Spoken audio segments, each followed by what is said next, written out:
Okay, so while everybody's kind of setting up and getting their files downloaded, or just waiting to get started here, I brought up the Word document. So again, I'll just kind of walk through this in brief. You can read it in full after we're done lecturing through some of this stuff. The print that we're going to be working to is for the pulley. This is the last part of that wheel assembly. And there's obviously a bunch of different ways we could have done this. I've done it out of square stock before and just done it all on the bike. I think we're actually pretty advanced group here, so I wanted to make sure we kept ramping the difficulty up a little bit. So I decided to mix the machine groups here. So we're going to do half of it in lathe and the other half in mill. I thought about trying to do some fourth axis stuff with this, but I prefer to start with the hex OD piece instead of diving into this. So we'll probably do that maybe week 8 or 9. So the way I decided to split this up is we're going to use an oversized round piece of bar stock, and we're going to face it.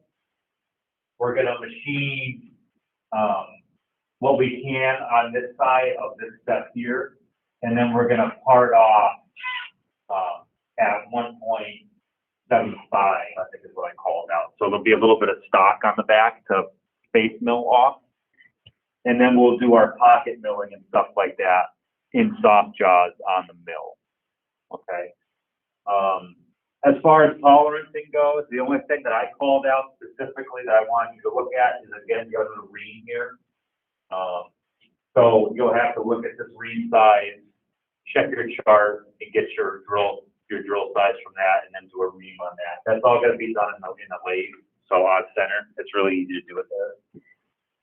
And then, again, I'll have you make a operation for your fixturing. So your first operation is going to be lathe.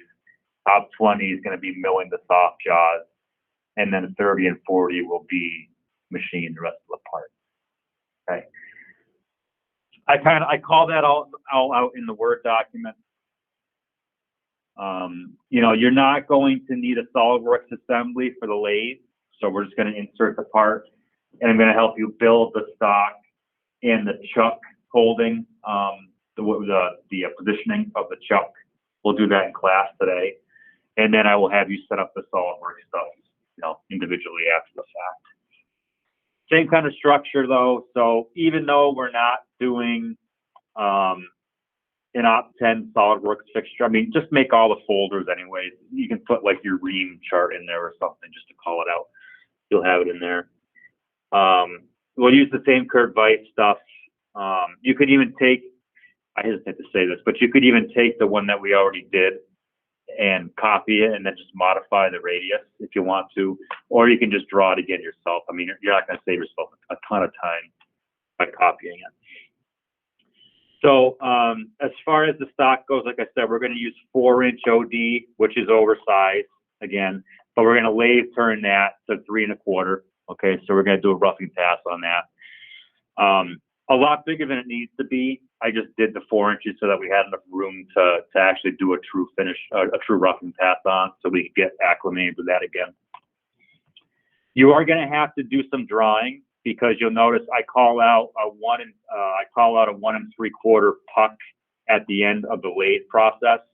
And the part's only 1.48, right? So if you remember the parting off procedure, you need like a point to click on to get that position. So you'll have to offset a line or draw something in space to get to that 175 in order to use for your cutoff. But we can look at that later on. So we're going to have a couple of different machine groups, and that's because I'm going to keep having you constantly updating the stock. Okay, so if you remember, again, a tool path group doesn't have any stock associated with it. It's the machine group. So if we want to have a couple of different stocks set up, we're going to keep using that machine group. So Op 10 is going to be the lathe.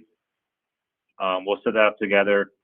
The Op 20 is going to be Op 20 and 30 is all going to be on one Haas mill machine group. And then when we flip the part over, I called out a new machine group for Op 40 as well, because I want to have you guys modify the stock at the end, because the stock is actually going to be different depending on which side you're working on. We'll talk about that later on too. One thing to remember now, we're mixing planes here, which is going to be the fun part. So we're going to have a D plus, Z plus, which means you're going to have your part kind of face on to you, right, to start. In the next machine group, your planes are going to switch. So they're going to be, you have to make sure that you stay oriented in the right way, okay? And you definitely do not want to touch the lathe parts after you have that assembled. So you got to make sure not to move that afterwards. We got to keep inserting new SolidWorks assemblies.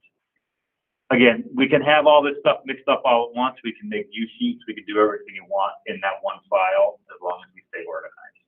So that's just the important thing to keep harping on. I call out all the lathe stuff for Op 10, okay, because we have not done lathes this semester, so we're going to walk through that as a group. I decided to give you guys a lot more leniency on Op 30, Op 40, okay, so you decide. The only thing I care about is that I want to see finished passes on what you're working on, okay? Is there a whole lot of room to get creative on this? I mean, not really, right? You got two pockets. You're gonna, well, if you turn this out at first, you got two pockets to deal with. If you don't turn this out, it's still gonna be dynamic high speed. Okay, I would still recommend you do that versus using a real pocket command. I would recommend going through these slots all on one side. You don't want to do half and half, right? Because you have a feed mark in the middle. So pick which side, which operation you decide you want to go all the way through on these slots. Again, do a finished pass on them. There's really not a whole hell lot. And then you can also decide where you want to do those 252 holes. Okay, again, you only need to do that from one end. So that's kind of what I mean by leading you up to it. You can do all the drilling and stuff on and milling on one side, or you can wait to do on the other. I don't really care all that much. The only constraint that I have is that, you know, I want you to do the reaming and stuff in blade just because I want you to practice that. Okay. As far as tolerancing goes, you know, this is also a plus 0 minus, plus 1 minus nothing. So these are also ream holes. 252 is an oddball size, so you're probably going to have to maybe make a reamer or just use a 1/4 inch if you're 10. That's 252. You can kind of modify the diameter afterwards if you want to. Otherwise, it's pretty simple once you get all the setup stuff done.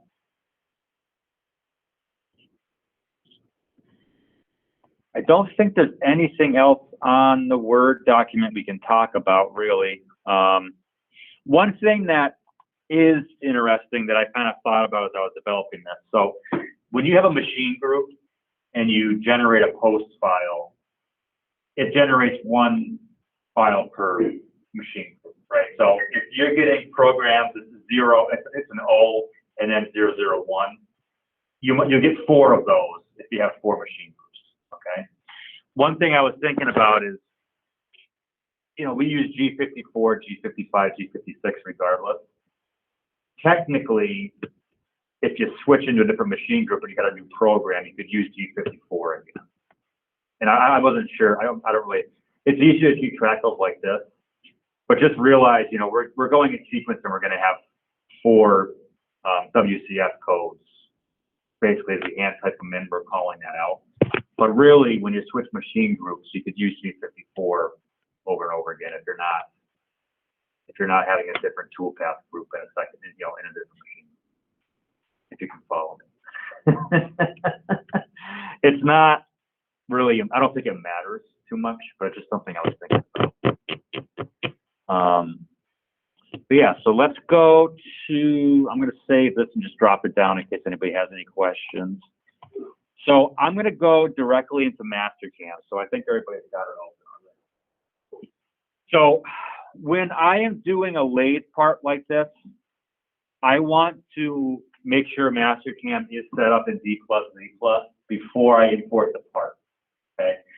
Reason being is because when you add that machine group in, it automatically kicks you into the lathe plane. So when you insert the part, you know whether or not it's cocked fully or there. If you bring the part in first and then put the plane in, it sometimes gets confusing. So I just like to do it this way first. So I'm going to go up into machine. I'm going to go to lathe, and we're just going to grab that ST10 because it's only a 2-axis lathe. We don't need to do anything fancy with it. So we load this machine group in and just double check and make sure nobody's tried to join into the. Oh, there it is. Hi, Emily. Can you hear me okay?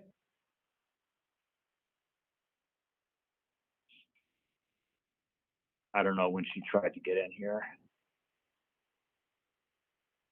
Or she didn't come in at all. Oop, yeah, I'm in. Let me just double check something real quick. Sorry. 1 second.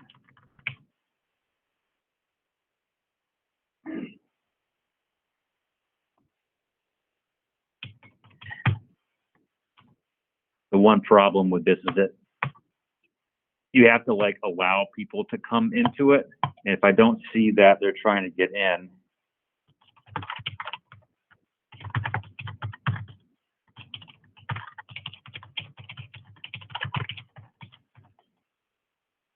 okay. There. Okay. So we have master cam open. I'm going to go ahead and we got the machine group, the Haas mill. And remember, keep in mind, the bottom left-hand corner is what we're looking at. So we have Z plus and Z in the bottom left-hand corner. You'll notice we still have X, Y, and Z in the middle of the screen, which can sometimes throw you. That bottom left-hand corner is your WCS Nomen, and that's the one you want to pay attention to. So I'm going to go to planes and just make sure I'm gonna put my equal sign on there. So the WCS, C, and T are all there. And then I'm going to change my graphics view too. I know it's not changing anything, but to us it's not, but it did shift the orientation so that we're looking at the lathe plane the way it's supposed to now. So the D and Z plane is active, and now we're going to go ahead and merge the pulley file into here. So we're going to go to File, Merge. I'm going to go find the pulley. Make sure you change the filter so you can see everything. And then I'm going to bring the pulley solid part in. So it came in flat for me, right? So I'm working top down, okay? Now, if I go back and look at my G-plane and confirm that my plane is correct, this actually means that we're, hi, Emily, there you go. How you doing? I am good. Good. Sorry about that. So I didn't see the approval. No problem, thank you. Okay. The quality of the phone call is great.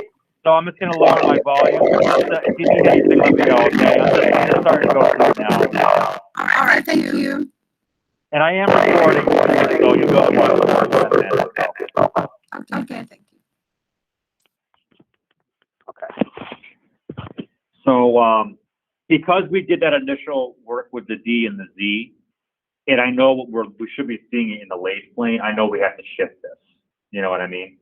So what we want to be seeing basically here is the side profile of the part as if we were looking at it right in front of us. So I'm going to, again, I don't like to rotate it in this merge command. So I'm just going to click enter until it drops down. So you'll know you're out of the command when you click OK and it goes from purple to green. Perfect. So again, I like to use that dynamic rotate. That's just my personal preference. So I'll go to transform, dynamic. I'm going to grab the pulley part with a pick box, or you can just single click it too. Actually, there's only one part there to worry about. I'll rotate around the axis. I don't really care where it goes right now, but I'll click in the middle of that bore, you know, just so we rotate around the axis. And then I'm going to rotate my mouse a little bit so I can see all my gnomon planes. And it looks like we want to do a 90-degree turn in between the Z and the X. That's basically the direction that we're going in. So I'll click my green segment in there. We know it's 90 degrees. In this case, the part is symmetrical, so whether you go negative 90 or 90, it doesn't really matter. I just went positive 90. I'm going to click OK. And then I'm going to click on the G view on the planes for the D plus Z plus and just reset that to make sure that I'm looking at it side on. Now, our 0, 0 point is in the middle of the part, so we'll have to play with that next, but we're getting there.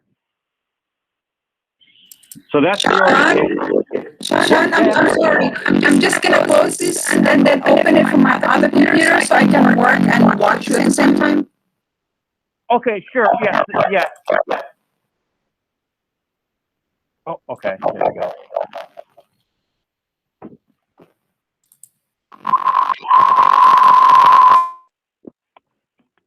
Okay, there we go. Thank you. Okay, that's much better. I'm not getting the feedback anymore. Okay, thank you. Okay. So now we can use the move to origin point actually to set the center of the bore to the 0, 0 position. Okay. We should be able to anyways. Usually it works out pretty good. So I'm going to again rotate a little bit. I want the front face now. I'm going to click on move to origin, which is under the transform tab. And then the only thing with this is it selects as a solid and you want to make sure you get the center point. So make sure you're not snapping. That right there is what it looks like when you get a quadrant. What you want is you want to get like a circle like that. If you haven't seen that, it looks like a circular O snap with a plus button in the middle of it. So when you get that, click it. It should push the pulley back so that your front face is now on 0. So when we reset that G view in the planes area, that's what it should look like. And again, it looks kind of stupid because the X, Y, and Z is there instead of the DZ, but.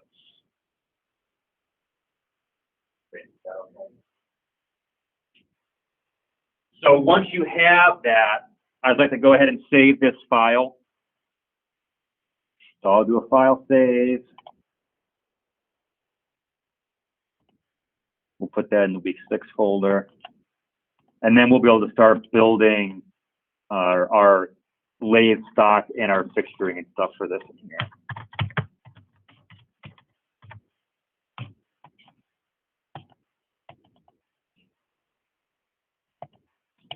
Now, I did originally say in the Word document to duplicate this and rename it. I guess I was thinking about it earlier today, actually. I don't usually make us do that. I mean, inside of this comment, can we write something? Maybe inside of this comment, we just write G54. Because basically what this D plus Z plus plane is it's very similar to like that top plane that we get for milling when we start. And you can't rename it or do anything with it. You can't really move it. You have to move the part to it. So that's why I usually duplicate these. I'm not going to worry about it for now. I'll just put G54 in the comment. Okay. If we want to duplicate it, we could, but it's not anything I usually make us do. All right. So now we can go ahead and go to the tool path where we have machine group 1, and we can build the stock profile, and we can start making out where we're going to put the work holding. Are you okay, or do you need to move that still? The orientation looks good. So if you just go forward, yeah, and then rotate around a little bit, and you want to get the front down. So you want to get this done. Yeah, there you go. And you know you have it. You'll know you have it when you go to plane, and you click on Z. And also make sure you bring the construction tool plane down. Yeah,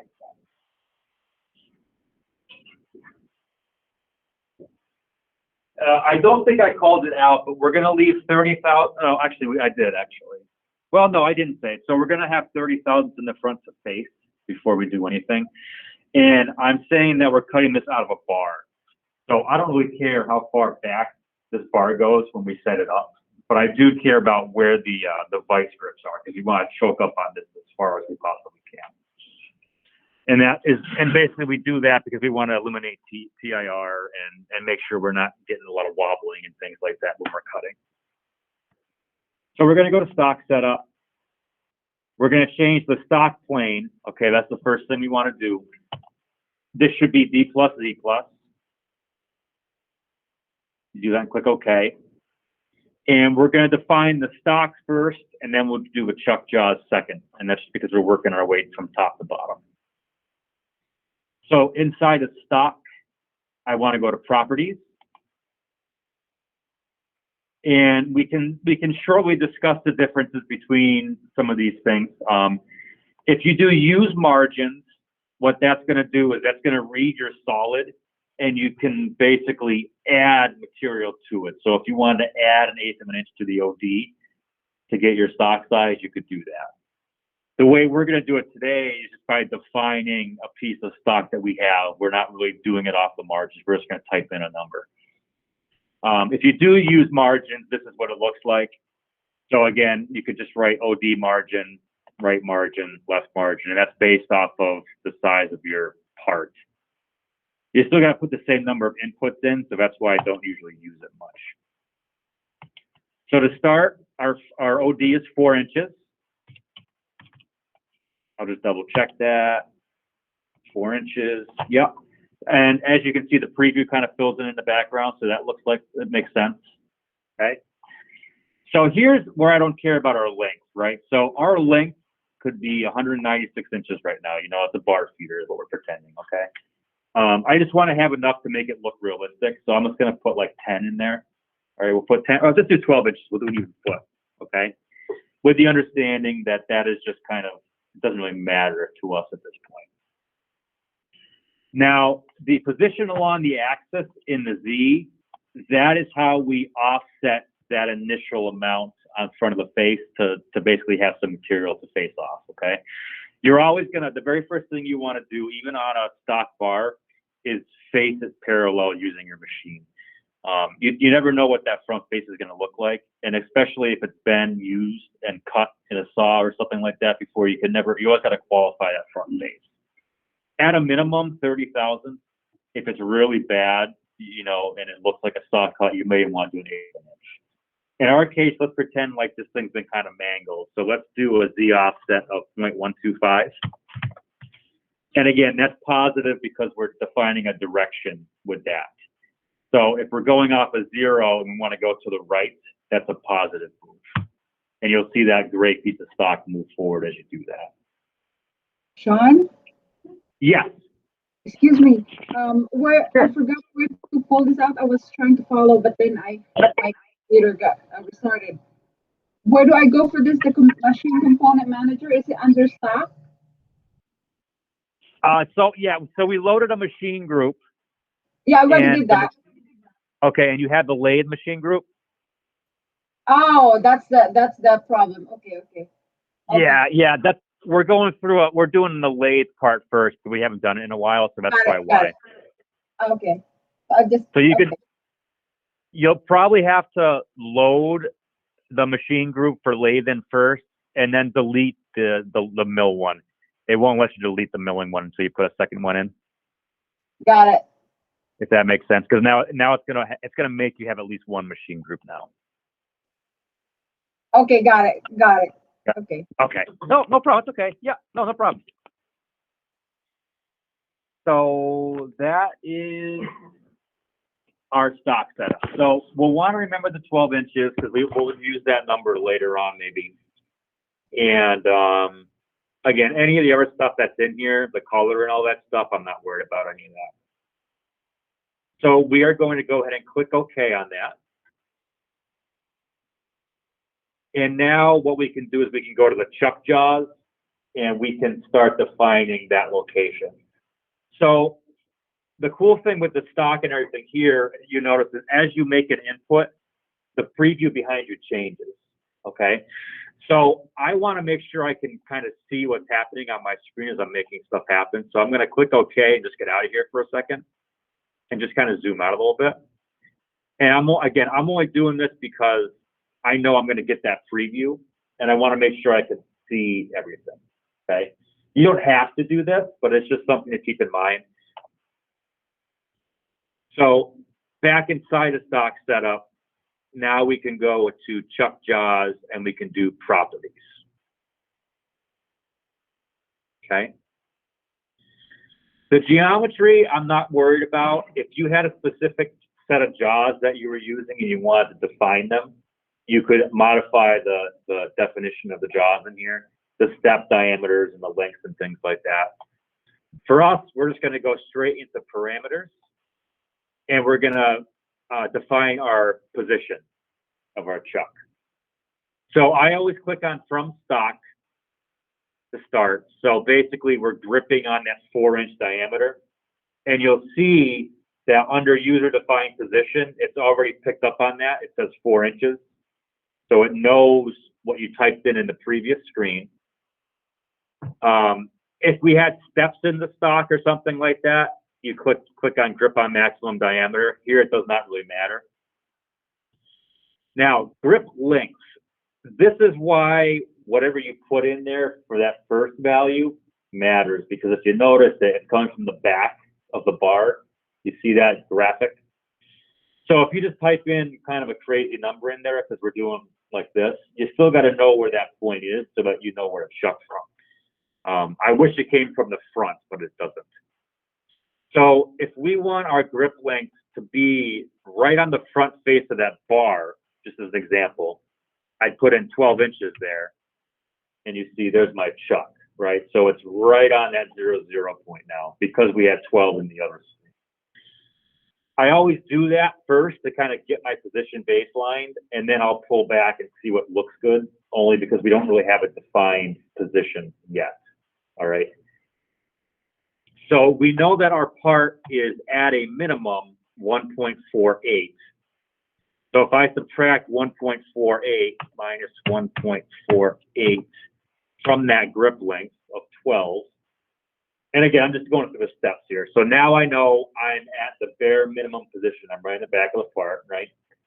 And now we can do some tinkering with the remaining stock in the back. So we know that we're going to go out at least 1.75, right?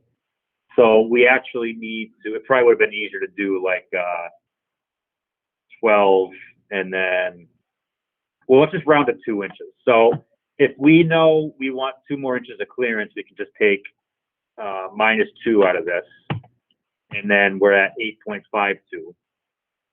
And then, you know, 8.52 is kind of a stupid number. So maybe we just in our head, we decide, okay, 8.5, what does that look like? Okay. Now here's the 2 considerations, right? So we're going to go to 1.75. I mean, we're going to go 1.75 past this, and then we're going to part off. As long as we use the part off tool that is right hand, right? So the tool holder is going this direction towards the part. We got plenty of room back there right now, okay? The rule of thumb is you don't really want to have more than like 3 times the diameter sticking out of the chuck before you start really getting into issues. So if you've got a 4-inch part here, you got, actually it's probably less than that, maybe 1.5. I wouldn't want to have sticking out more than like 6 inches, something like that. So this is well within the reasonable, well within reason for having the stick out. What I will say is that we can machine this part, right? You don't have to have this set in stone right away. We can machine this part, decide where our clearances are and stuff in the back after we kind of create the file. We can always come back here and tweak this and get a little bit cute with it, right? So if we think we have some more room back here that we don't need, we can always come back in here later and take it back. Okay, that's not an issue. What you don't want to do is try to be cute right away and then do a bunch of tool paths on it, and then you start getting crashes and things start to freeze and you get clearance issues and it won't generate stuff for you. So start off with more room than you think and then kind of back into it if you want to. Or, you know, actually sit down and write it out and lay out what you actually want basically before you go through all this. But this looks pretty good. So I will leave this the way it is. So our grip length will be 8.5 from the back. And all we need to do now at this point is click OK. We're not doing anything with tailstocks or steady rests, okay? Just to go over it, so a tailstock, if we did have a longer part here and we needed support on the opposite end that's usually cantilevered out, we would put a center drill into the center of the part and we put a tailstock in it to help support it so it doesn't wobble around too much.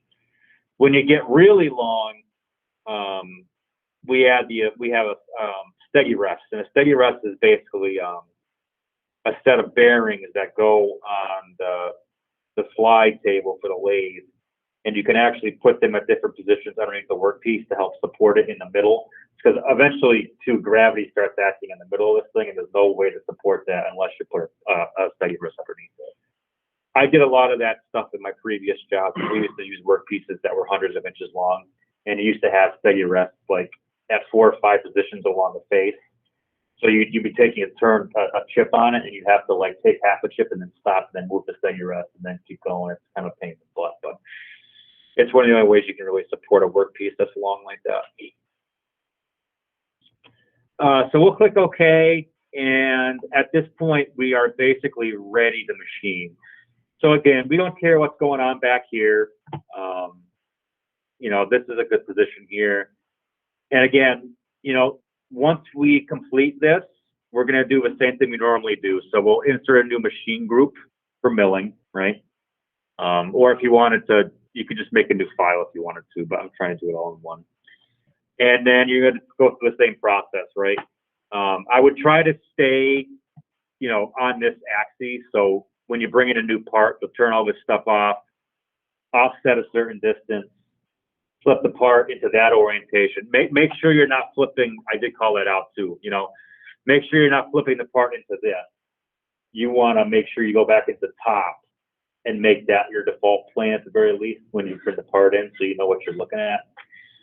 You don't want to orient it here because it won't be right. You want to make sure you change it out before you do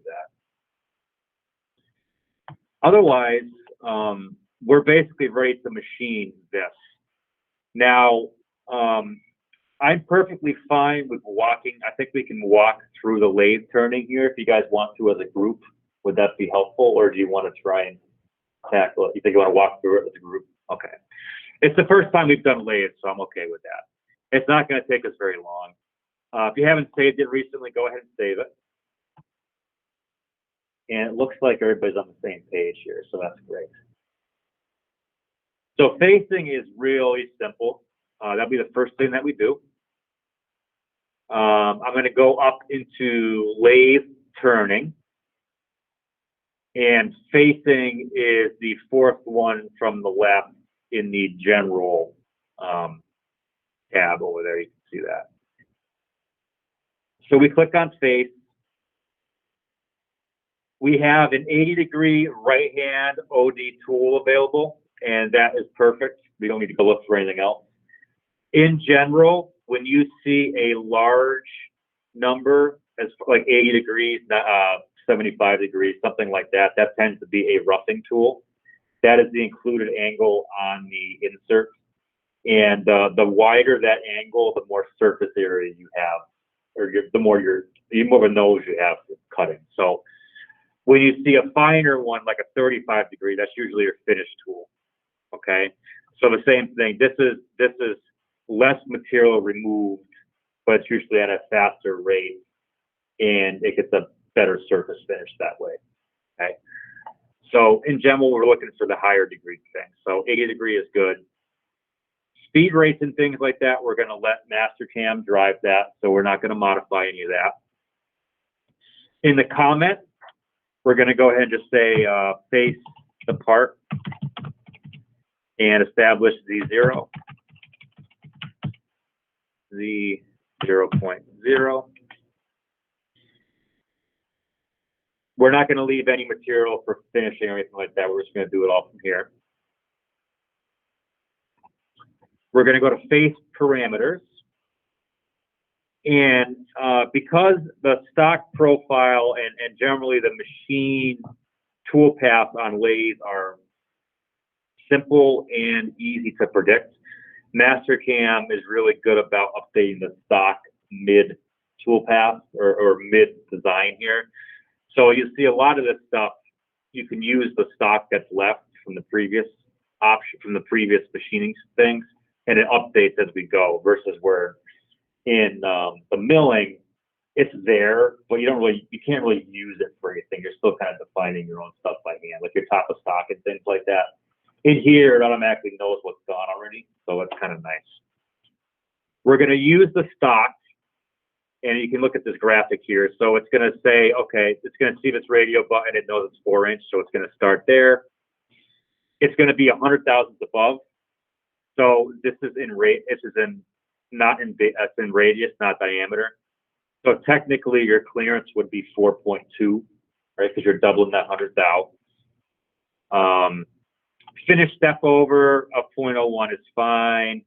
If we want to do a rough step over, we could say if we want to do this in 2 cuts, knowing that it's 0.125, we could change our rough step over to 0.0625, right? Yeah, 0.06, and that would mean that it's going to take 2 cuts on it. So let's go ahead and do that. We'll change the rough step over to 0.0625.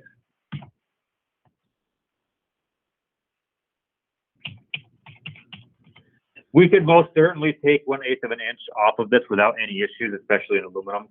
But I just want to kind of make sure we see all the options here. We'll leave the finish step over alone and see what it comes back with. This will probably mean that it's going to be taking less of a rough step over than we actually expect it to, because it's going to say it's going to leave this 0.01. I'm not going to do the math on that, but just so you know, it's going to adjust itself accordingly. Overcut is important. So if you look at the graphic, again, I've mentioned this a few times. If you do not put an overcut amount, meaning if you don't go past the center line, you have a good chance you're going to leave like a nipple or some kind of piece of material hanging there in the center. So we put an overcut amount so that we make sure we actually get all that removed. It doesn't just leave a little piece sticking there. So it doesn't need to be a lot. I mean, even like 10 thousandths would be enough. 0.01 would be fine. You don't want to go too crazy because you just don't have to go past center. You don't want to go too nuts. And then, as I mentioned before, we're not going to leave any stock, and the retract amount is fine. Not to worry about it. At that point, we are all set. We don't need to change anything else, so we'll click OK. And we should see at least 2. It looks like there's 3, so that's correct. So the yellows are rapid and retract moves, and the blues are feed moves. So when we backplot this, it takes a little bit to get to the part because we're way the hell out here in the right-hand side. But so the part comes in, or the tool comes in. So this is one rough cut. There should be a second rough cut. And then there should be a finished pass. But it looks like it's barely taking anything. Yeah, that's what we expected. And we can zoom in and just confirm that undercut a little bit. So here's our axis here, and we can see that we're going a little bit past center. So that's perfect. Okay. Now, as long as we continue looking at it in the proper view, and by that I mean in the D plus Z plus plane, you'll notice that, as I mentioned, the stock updated. So you can see that it actually removed that stock that we cut off. And as we navigate down past the tool path, you should continue to see that dashed line become modified as we start to rough it out. So we can go ahead and save this.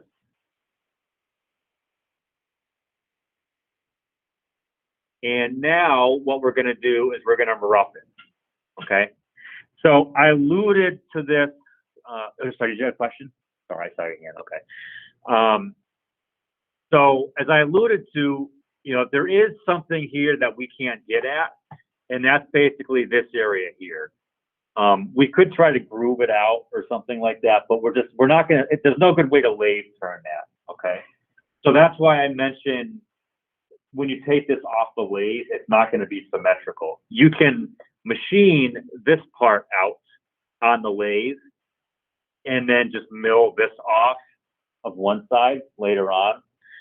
Or if I was giving you carte blanche and you didn't want to make this more complicated than you had to be, you could always just turn to this OD and then leave this symmetric, right? You following me? You could leave this material here. I'm actually leaning towards doing that because then you could just copy and paste op 40 and then remove or add the milling and drilling depending on where you want to do the pockets and the drills. You follow me? So I mean, we're gonna say we're not saving a whole lot of time here. So let's just go ahead and rough turn this and this only. Okay.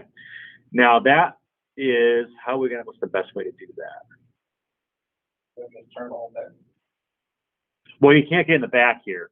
Oh yeah, not back. Well, that's what I'm saying. You can do that, but I'm just saying I'm trying to make it less. I'm trying to make it less annoying for you to set up the further operations. Because if we left this symmetrical and we didn't turn this area out, you could just have a round puck for your stock in your SolidWorks assembly and just make that once. Otherwise, you're going to have two different stock profiles, I think. Let's do the roughing and let's look at it because I actually need to think about how I would isolate that. I think we have to draw a line across here actually to isolate this. Let's go into it. We'll play with it. So I'm going to go up to lathe turning, and we're going to do rough, okay, which is the first one on the left. And this is the first chain that we've had to do for lathe, and it gets a little bit interesting. So lathe can be kind of frustrating sometimes depending on what kind of chain you're doing. So if we use solid, yeah, see, there we go. So it's having an issue picking up on the lines. So I think we're going to have to do a turn profile, which we talked about. Remember last semester we did a turn profile, and that sometimes that worked out better. Maybe we'll do that. We'll do that first, I think. So we have a wireframe to mess around with. And that way we can chain it a little bit easier.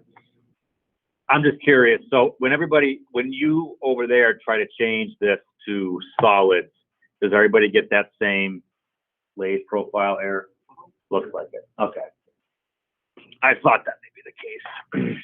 It's a yes for me too. Same thing for you too? Okay, thank you. I don't know if there's any way to fix that from in here. Probably not. Okay, well, this is good. So we'll go ahead and close out of that, and we'll do a turn profile, and we'll actually make a some secondary geometry we can use. Before we do that, we never renamed our level, so we only have, oh, interestingly enough, why do I have 3 entities on here now? Oh, because the facing adds markers. I forgot about that. So when you do a face, you see it adds the cross. You see it actually adds like an X up here for where your clearance point is. That actually counts as an entity, and I think there's a second one down here somewhere too. So that's why there's 3. I'm going to rename my level to solid pulley, and I can call this op 10 solid pulley. And after I rename that, I'm going to make a new level. And on this one, we'll call it op 10 pulley wireframe.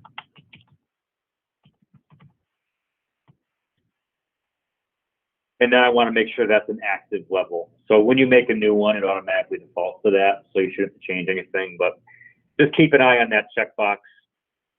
Make sure it's there when you're working. So inside a transform, or no, where is there? Wireframe. Okay. So inside a wireframe, it's in the area next to edge curves, actually. It's under shapes. there's a thing called turn profile, and that's what we're going to use to generate the wireframe for this. So a turn profile just basically means it's going to generate 1/2 of a lathe part. So, you know, from top to bottom, it should be symmetrical on a cylinder like this. So it's only going to draw the top half of the wireframe for us. So I'm going to click on turn profile. I'm going to select the solid body that we're going to use for the turn profile command. And then I'm going to decide, I always forget which one is best. So I'm going to spin it first. There's 2 entry methods, spin and slice. One of them is going to give us more stuff than we want. So let me do it first before you click and figure it out. I think spin's the one we want. So if I leave it spin and hit end selection and OK, and when I turn this off, what's it look like? There it is. So this is what spin gets you. Okay, so you'll notice that it didn't give us a bunch of extra lines. It gave us like a hatch almost, like a cross section of the part. Now, if I do it the other way, let me just show you what happens. Because it gets, so if I do slice, I know one of them is not as nice to work with. So if I do slice, yeah, see, it doesn't give you the vertical lines, and it also it's kind of like a block almost. So the individual lines aren't exploded or anything like that. The one that we want to work with for sure is that first one. So let me go back again. Turn profile. So we're going to spin it. And now feel free to click OK on your computers. So you should have 12 entities. And we're going to turn off the Op10 solid pulley. And then I'm going to change the color so you can see it easier, right? You can change it on your screen as well. At this point, this is a wireframe. So when you do a pick box and right click, you want to change the wireframe color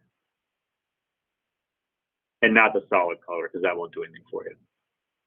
So I'll change the wireframe to yellow or orange, or I'll do blue actually, that's what I usually do. And then we actually are going to have to do some drawing, I think, to make this do what we want to do, which is fine. So if we were going to machine this part the way I was talking about it, so let's say I wanted to square this off and just turn the OD down and leave the rest alone. I would simply, and again, you don't need to do this, but let's just walk through it. So I would simply draw this stuff and then trim it out. And then I basically could chain this here and kind of bypass that hub, okay? If we decide that we want to machine that hub, the same deal. So because we're going to use this, we don't, when we're doing a roughing pass, what's going to happen is it's going to chip away from the top. So you don't want it to try to come in here. You would actually have to kind of isolate this pocket here. And again, same deal. I would just trim this out. Oops.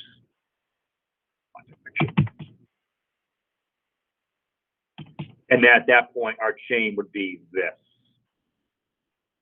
And actually, you wouldn't even need that. You could leave it. Well, it looks kind of stupid though. I think. Okay. So, you know, usually, like I said, I would normally let you guys kind of decide what you want to do. To your point, it's probably more efficient to lathe turn that material out than it is to mill it, right? Just realize that if we're going to do that, we're going to need to keep track of that when we build our SolidWorks assemblies, because that means your stock is going to be different from Op 20 to Op 30, technically. And if we wanted to have the real stock represented in those, we have to do another machine group. So now all of a sudden you got 4 machine groups. So I think for now, let's just machine the puck. So what we're going to do is we're going to skip doing this, and we're going to make both sides symmetrical. Okay. So here's what I'm going to have you do. Everybody has that cross section, correct? Perfect. So what I would like for you to do is just go ahead and take a line endpoint. I'm going to grab the bottom of that front hub there. I'm going to left click and just drag a line ortho all the way down. And actually, I kind of drove past it and trimmed it. It looks like we snapped to the intersection there. So if you get close to that line, it'll snap to it. And then you won't have to do any trimming. So it should look like what you got on my screen there. Okay.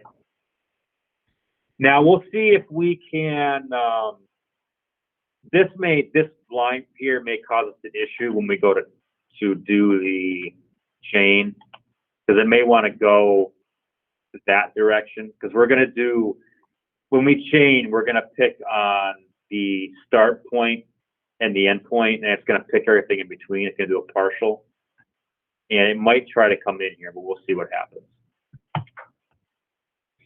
So we'll go to turning. We're going to go back into rough.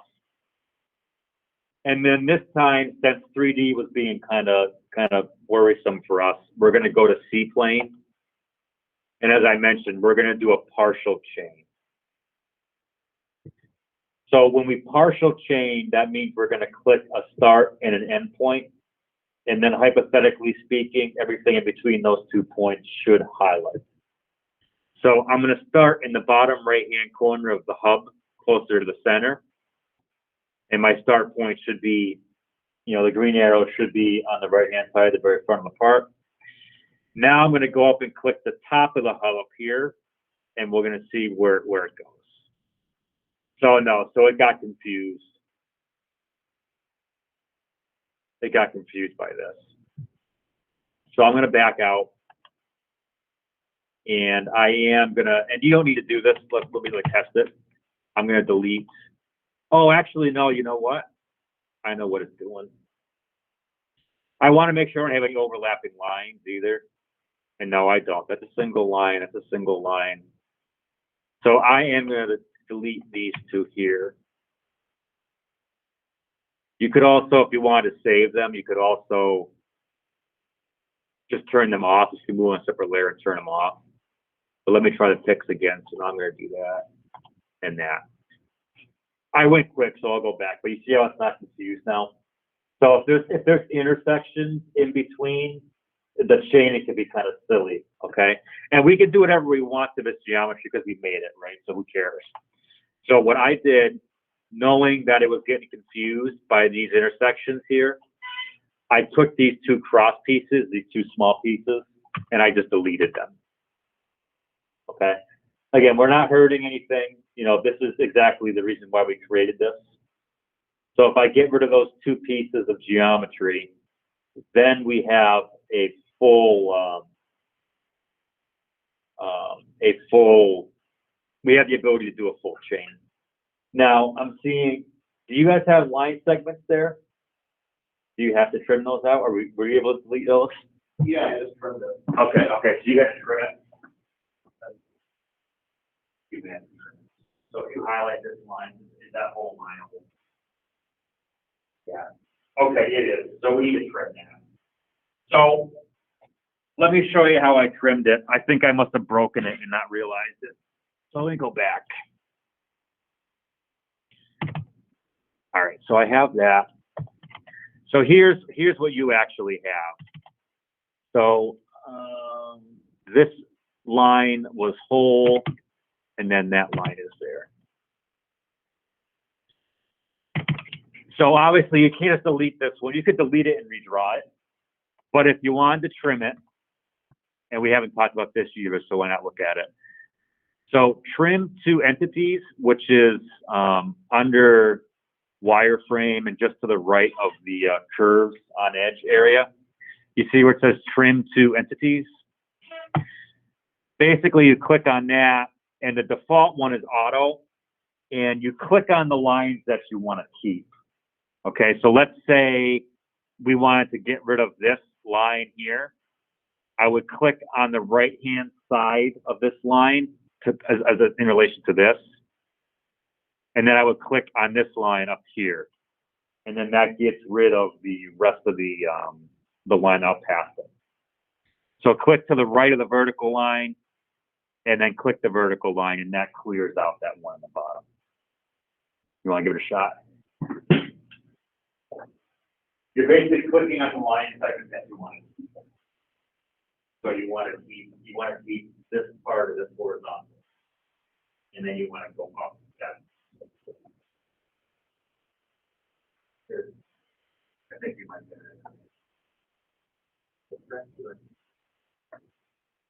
Just click on that. Yeah, that's fine. Yep. And then.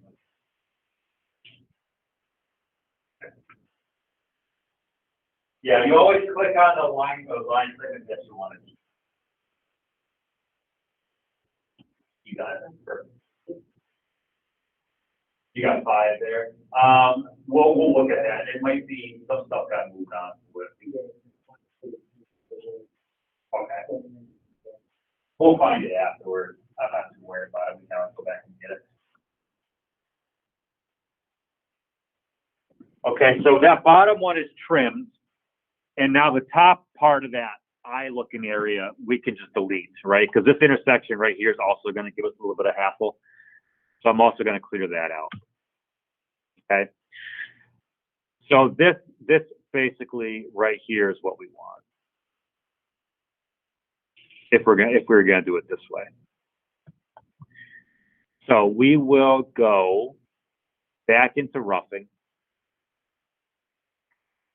I'm gonna move my mode to wireframe, and we're gonna use the C plane instead of 3D, the construction plane.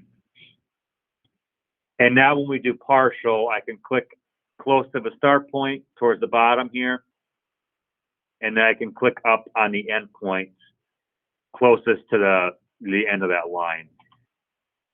And then you should get a full chain going all the way across there.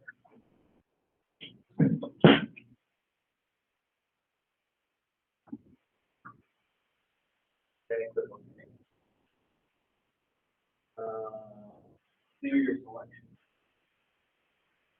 And then go back.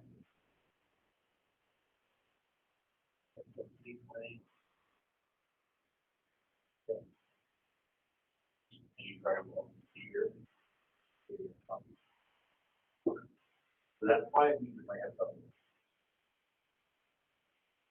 Or we had 2 line segments, 33 with 2 line segments. Yeah.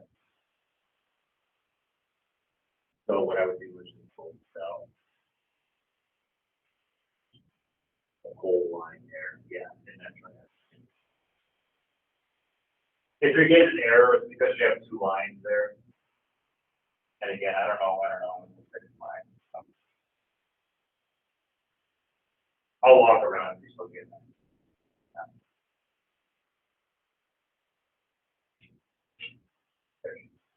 So yeah, it didn't like that. So this line is 2D, just and that's giving you things. So delete both of those lines. Keep that small piece. Delete that and just leave this one. And just redraw.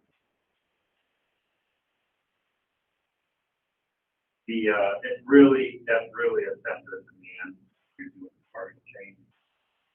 That's why I'm always talking about double lines and stuff like that. That's usually more engagement without fail. Were you able to do it? You're able to get that change. Okay, so you have the same issue. You see how we have 2 lines here. There's 2 lines, 2 different line segments. Delete the 2 vertical ones. And then just draw one single one.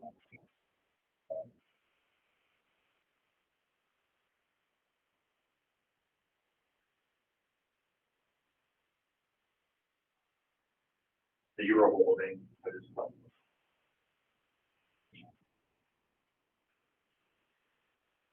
So now when you go up to the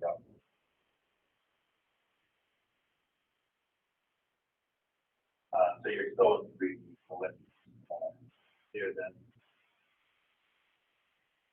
So that thing there. And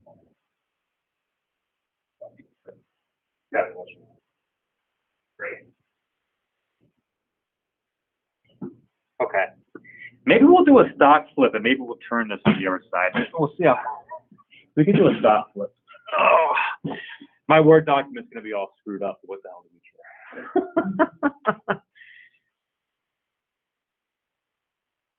Okay. Oh, did I, just check the chat here.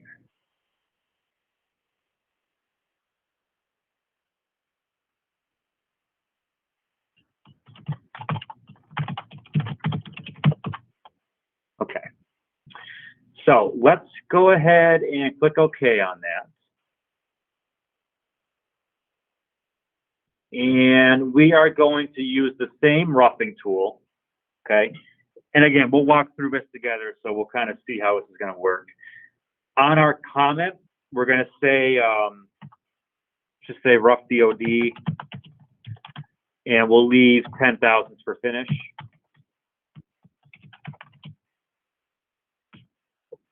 And that'll be on, well, I'm always talking about on the radius. That's how it's usually entered. So that means we'll actually 20,000. Speeds and stuff is fine. We'll leave all that stuff.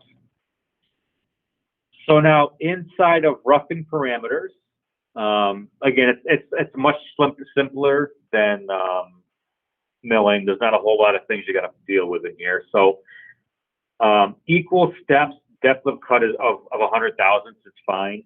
I wouldn't change that for now. Min cut depth, we don't need to look at. Stock to leave in the X and Z. I hate that because what it really means is D and Z, right? X is our D. So if we leave 10 in the X, it's actually 20, which is fine. That's on radius. And then the Z is only 10, right? Because the wall is not on diameter. So technically we're leaving 20 and 10, and that's fine with me. I was fine with that. We are going to turn stock recognition on because I like to have that on when we can. I'll change that to remaining stock. So basically it's going to look at what's left, right? So it's going to know that the facing material is already gone. And then inside of plunge parameters, I just want to touch on this because it's important. So if you do not want to go into undercut areas, this part does not have any, but if you do not want to go into grooves and things like that, you have to come in here and make sure that first one is selected. So you kind of see that the valleys and stuff are filled in on that graphic. That means the part's going to skip over any valleys. It's just going to go in a straight line. The other options to the right of that are just variations of the same that allow you to go into walls or floors independently. Okay. Most of the time, you do not want your roughing tool diving into grooves because it's not going to be able to get that lead angle, and it's just going to make it look really ugly. So normally you bypass this. If you got a feature that the tool angle will allow you to get into and clean up nicely, then yeah, by all means use this. But 9 times out of 10 for us, we won't have any plunging at all. Now, lead in and lead out is important, not only for the angle, but also because we're going to extend the path to 1.75. So if we're being lazy and we don't want to, well, we have to draw the geometry anyway, but we could do the math in here and overcut that amount to get to the 1.75, which actually we want to do. So, before we extend the contours, I just want to point out the compass on the right-hand side. So that is an area that you can change by clicking on the compass to change the angle. So what this is basically saying is our lead-in is going to be straight, and it's going to be 100 thousandths long. So the tool is going to be 100 thousandths out here. It's going to come in straight. Okay, perfectly fine for the beginning here. Switch to the lead out tab, and you'll see that we still have that same 100 thou. However, we're pulling out at a 90 degree or a 45 degree away from the chuck. Okay, that's the one you want to watch out for because you don't want to do something like this by accident. It won't ever do that unless you click on it. But you don't want to lead in. You don't want to lead out towards work fixturing stuff. So this is the only one you kind of want to watch. going back into the lead in tab for a second, we don't want to extend anything. So this area is perfectly fine. The lead out is where we want to actually have some kind of extension. All right. So on the left-hand side, you see it's adjust contour. We can click on extend or shorten. And in this case, we want to extend it. Normally, I would recommend at least the distance of the cutoff tool thickness. So if your cutoff is 0.125 wide, you want to have a 0.125 landing in the back that was nice and cleaned up, so that when the tool gets to the material, it's not going to bend or flex or move around. All the scale's gone. So at a minimum, you usually cut out a little bit past the part. In this case, we got some math to do because we're at the pulley flange, right? This is based off of our chain. So our chain ends here, right? Then we want to go to 1.48. Then we want to go to 1.75, technically all the way out there. So if we're going to do that, my recommendation would be, as somebody's faster with a calculator, feel free to do it, but just find my stuff here. For some reason, I can never remember where the hell my calculator is in this phone. Okay. So again, we're starting from here, right? So we need the 1.48 number minus 0.75. So if we extend 0.73, that gets us to the end of the part. Okay. Then we want to get to 1.75 from there. So we need to go, I don't have enough numbers here. Let's do this. So I want to remember this, 0.73. So that gets us to here. And then I need 1.75 minus 1.48 equals 0.27. So that means that's plus 0.27. So then we do 0.73 plus 0.27 equals 1 inch. How the hell do you like that? Like I almost meant to do that. I bet you at some point maybe I did. So if we extend to the 1 inch, that's gonna get us out to where we're gonna do the cutoff. So we're gonna extend the contour by 1 inch total, 1.00. Okay. Technically, that gets us to. Let's think about this. So that gets us so that the puck is going to be the right thickness when we cut it off. However, when we do that, that means the tool tip on the cutoff tool is actually going to be farther that way, right? By the width of that tool. So technically, we should be going a little bit farther. I'm trying to think of what the width of the cutoff tool is. I think it's 1/8 of an inch. So actually, technically, this should be 1.125. And what that means is that when it faces all this off, there's not going to be any steps or anything in the bar in the back when we're done. It's just going to be a nice straight cut. That's what we wanted. Okay, so it should be 1.125. Now we can click OK here, and we'll see how that comes out, right? So we got 100 thou there. We could probably go a little bit more if we wanted to, but I'm fine either way. So we'll click OK, and that looks pretty good, actually. Not bad at all. Now, the fact that this looks so weird. That's a lot of freaking material to face off the back of that. I think we're going to pivot on that too, because I'm actually thinking we should probably just reduce that by a little bit. But that does make sense though. And if we were to hold it from this side, You'd have all that crap there. Yeah, we don't want all that. When I was writing this up, I didn't realize it was going to be that much. So if we're going to do it this way, and feel free to chime in. So we're going to use soft jaws, and we're going to hold it on the OD there.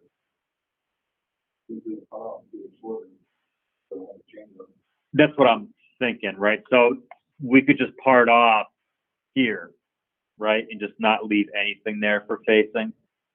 That'll be square.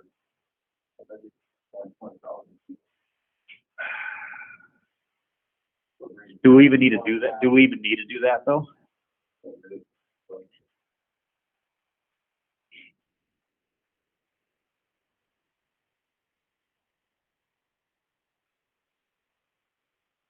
Let's do that.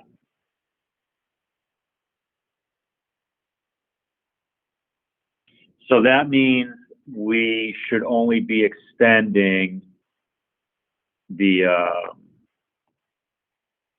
0.27. No, the 0.73. Oh, you know why it looks weird? Because that's actually, it's 1.48 minus 1.48 minus 1.48 minus 0.75. That's divided by 2 because there's two, you know, I mean, there's 2 halves to that. So I actually have this out too far because this distance here is actually only 0.365, not this. So then you have 0.365 plus 0.27. That comes out to 635. And if I change that, let me just look at what that does.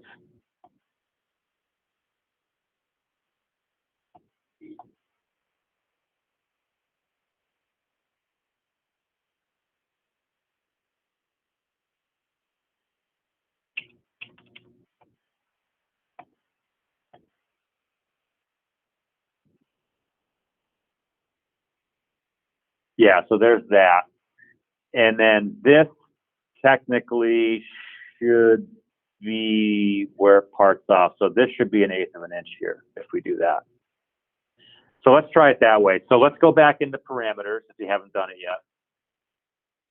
Go back into lead in and lead out. And your lead out extension, change that to 0.635.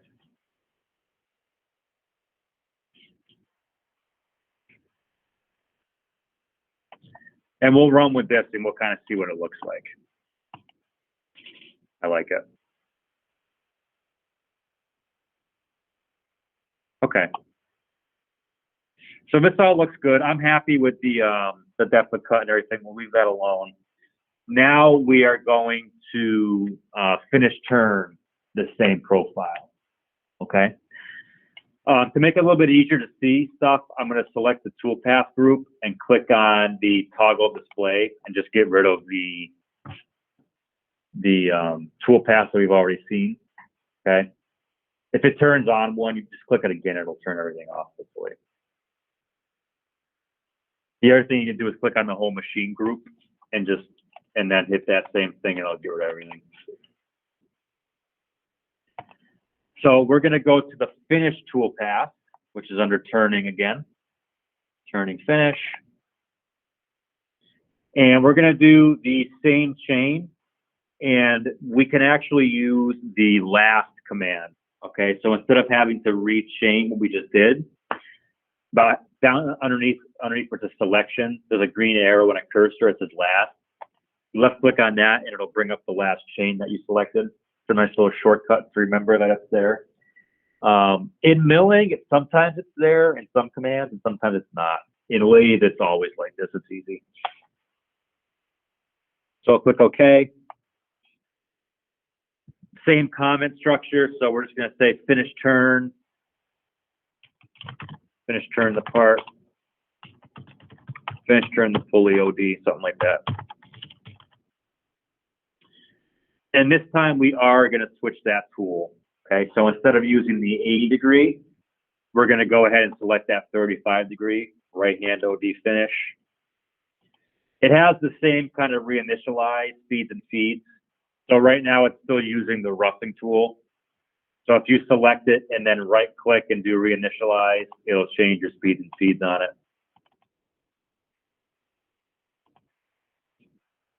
Then inside of finish parameters, there's really nothing to change except we're going to match that same lead out profile. So finish step over 100, finish pass 1, no stock on the floors or walls. Plunge parameters should be the same, so there's no, it doesn't allow plunge cutting. And then we're going to go to lead in and lead out, and we want to make sure we match that same profile. So we're going to go to lead out, extend, and we're going to extend that by 0.635.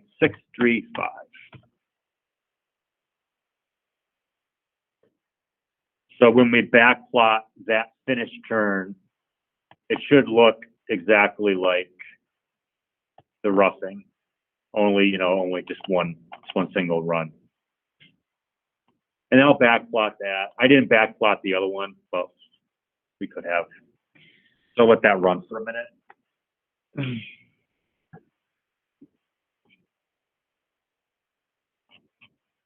If you want to skip that move in from the home position, you can press the S key and it'll skip down to the when it starts actually cutting.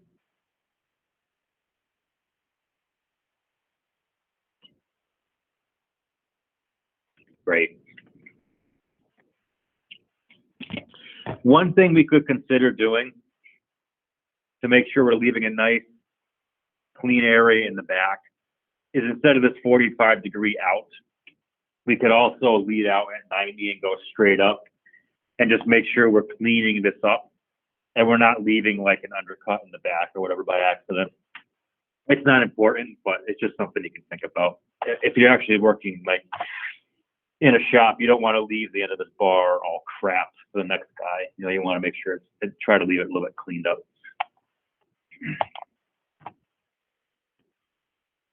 All right, so at this point we can do our drilling ops. Okay, drilling on center is really easy in Mastercam, so this will take about 5 minutes to get through all of it, hopefully. And then at that point, we'll do the cutoff, and then I will kind of let you guys do your SolidWorks stuff for the rest of the class. So again, drilling is in that same area. It's actually right next to the finish command. So we're gonna make sure you're in turning, right? You don't want the milling command. You want the drilling that's in our turning. I saw an error message. You having a problem over there?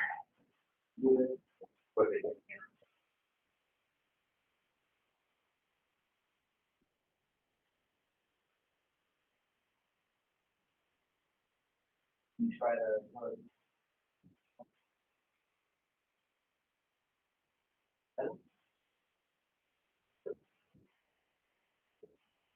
Oh, okay. So, anyone think?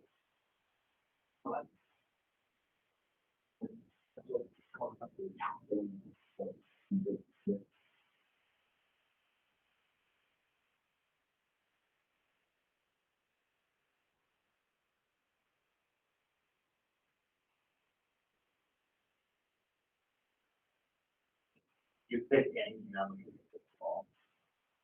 Oh, this is.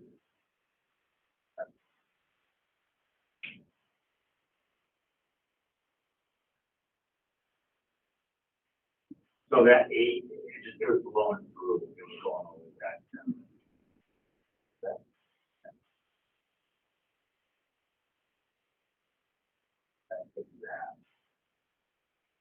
That part is different. Yeah, the facing was going too far to the left, and it was.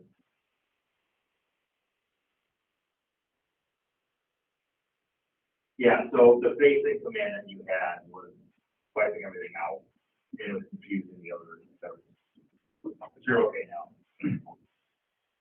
Okay. So yeah, so under lathe turning, we want drill.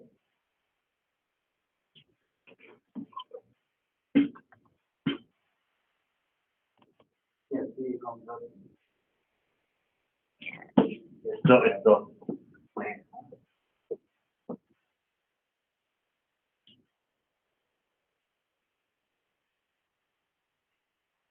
Oh, did you change? Okay, so it's not plain.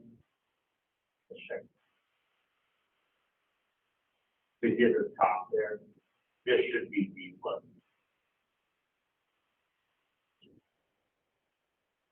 So it's, when you click on this button right here, it allows you to get in there, yeah. There.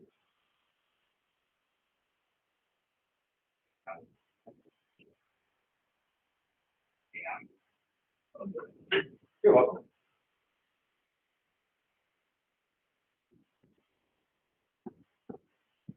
Okay.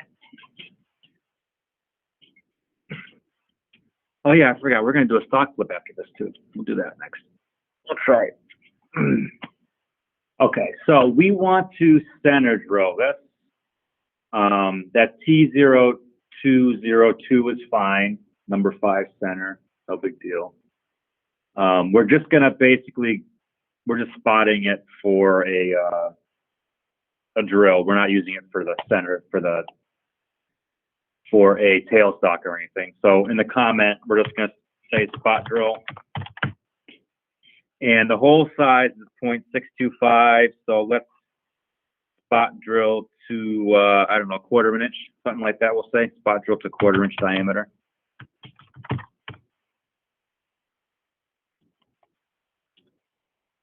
We'll leave all the other values the same on parameters. So we're going to do simple drill, no peck.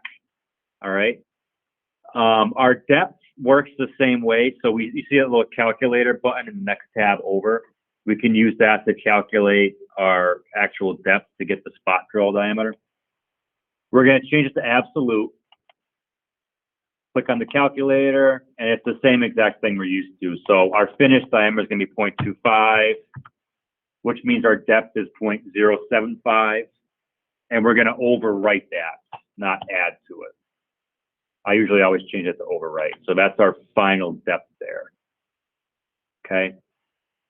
Drill point 00, that's basically where we're touching off. That's fine.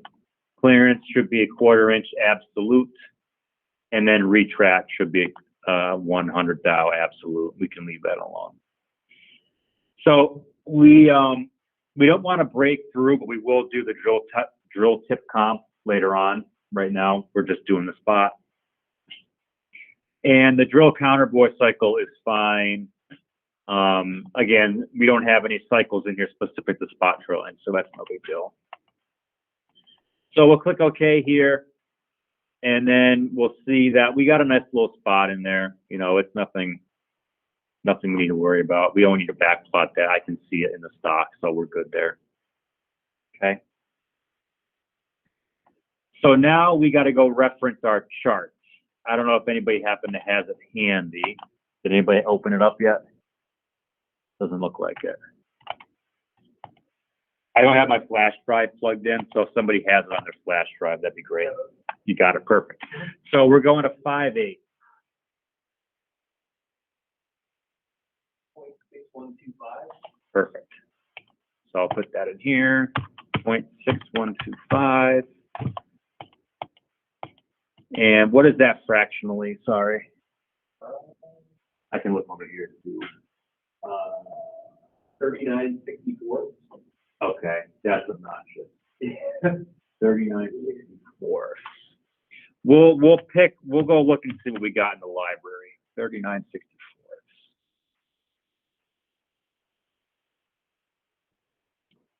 So we're going to go back into lathe drill, the same command, right? Now we're going to go into the library and see what we have available. We may not have it in the, you see it's looking at like the SC10 library. There's nothing saying we can't go into the milling library though and grab that drill. You know, it's fine. I'm going to turn the filter off and let's just see what we have in here. Yeah, we got nothing. I'm going to go back into the filter. Yeah, there ain't jack in here. Drill tap reamer. The only thing we have are These center drills and then an end mill. So we can go ahead and go and grab a tool out of the milling library. We don't care about the holder or anything, so it's not a big deal. We're just grabbing the geometry. So I'm going to go into select library tool. In the upper part of this menu, I'm going to click on the file folder, and I'm going to load in, oh, it could be in live tooling. Nah, let's just load the stick mill tool database. Stickmill.tooldb. And then, oh, you know what? It's not going to let us do that, is it? It's not going to let us use them. All right, I'm going to go, bear with me 1 second. Let me go into the live tooling and see if there's anything in there we can use.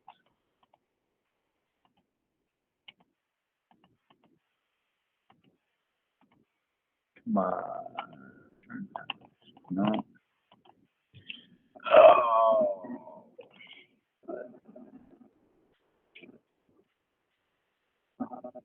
We may end up making something, which I'm fine with. But bear with me 1 second. I want to check one more thing.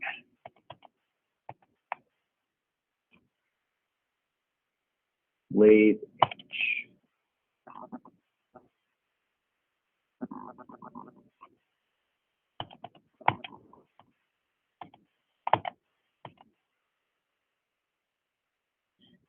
$29.64.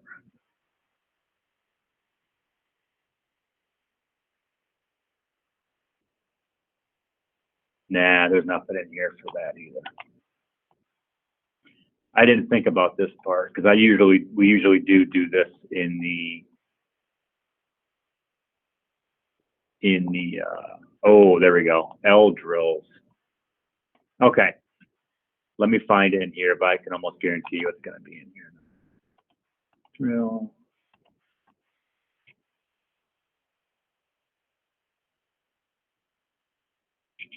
$593.6094. Okay, so if you go up into, sorry about that. So select library tool, you click on that folder and you scroll down until you see a library called L drills. You click on L drills. .tooldb, not the .lic, but the one above it. Oh no, wait, yeah, LD drills. So when you click on that, you should see a bunch of them. You see them in there? Yeah, looks like you guys got it. So if you scroll all the way down to tool number 161161, that's our 3964 drill.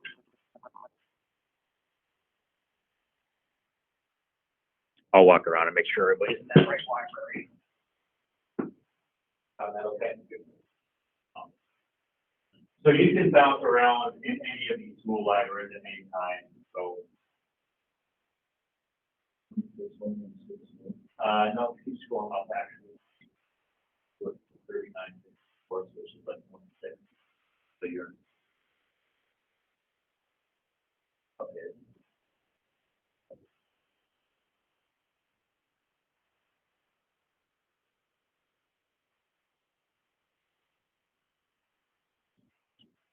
There, right there. It's filtered by flag.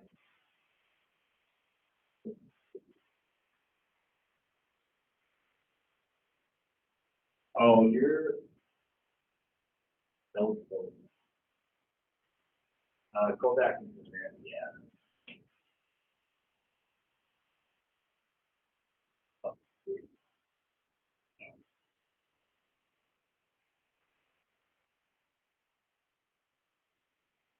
But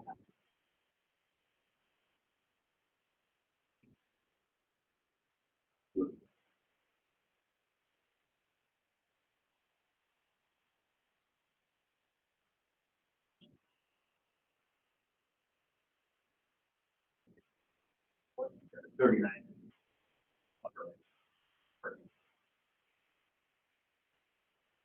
You find that so.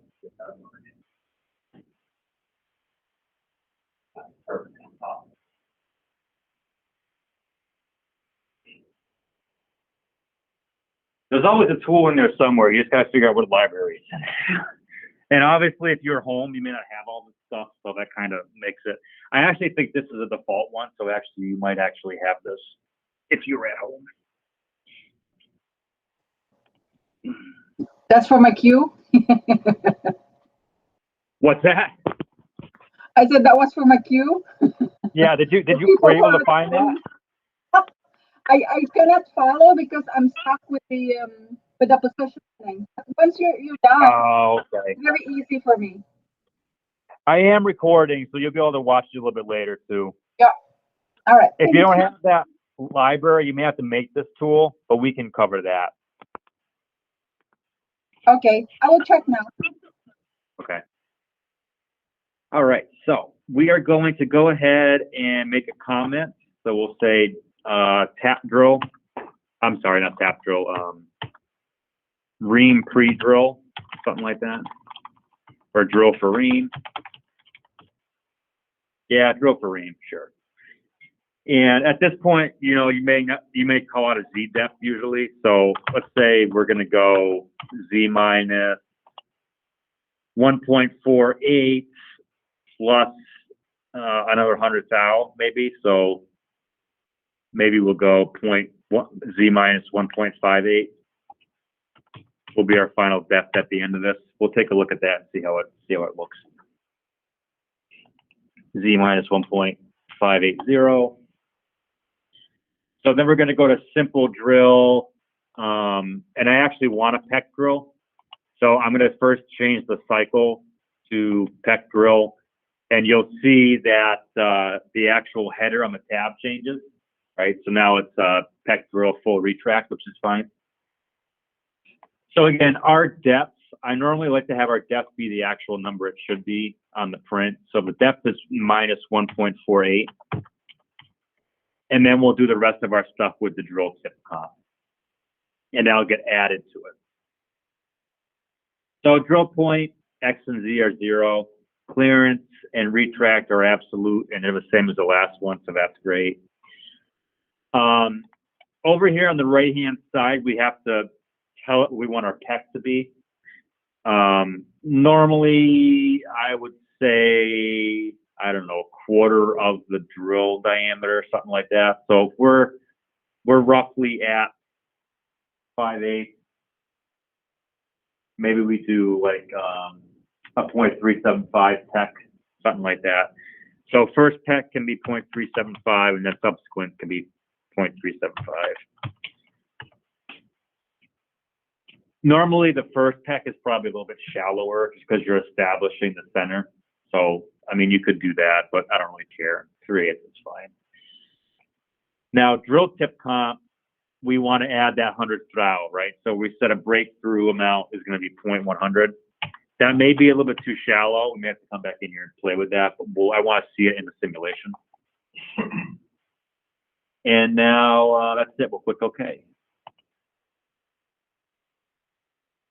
So we are past the K value, right? So then the K value is the tip, the drill tip, basically. So we're clear of that. So I'm happy with that. I don't think we need to go any deeper.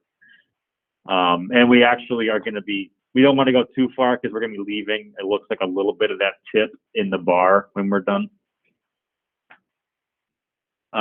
We do want to make sure we have enough room to nestle the reamer in there. So we'll have to see what the lead is on the reamer. Let's go ahead and backplot that. Again, I'll click on S to skip through the home move stuff, and then there's our text. Looks good.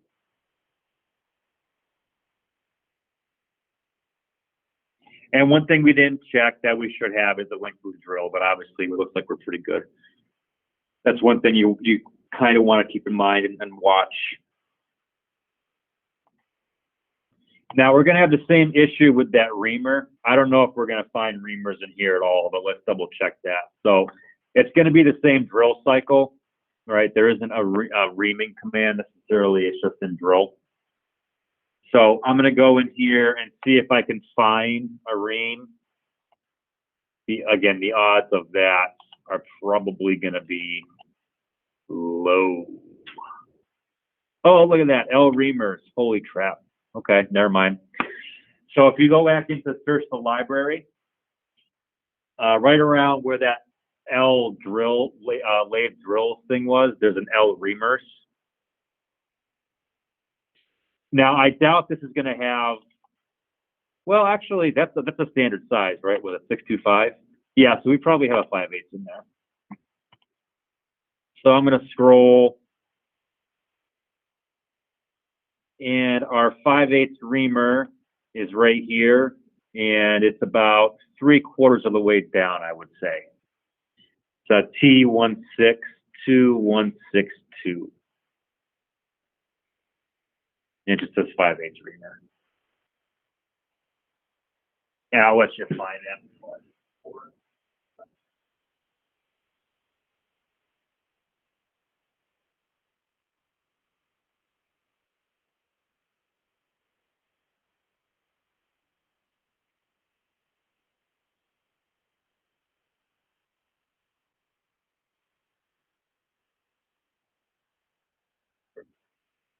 That was a hell of a lot easier. Okay. So again, you know, this time I'm going to be a little more careful. I'm going to investigate what the lead is on this particular tool. Because there's going to be some kind of long, angular lead in on this. And if it's more than 100, then we may have to modify the drill. 0.039. So that's actually, yeah, that's small. So that's not too bad at all.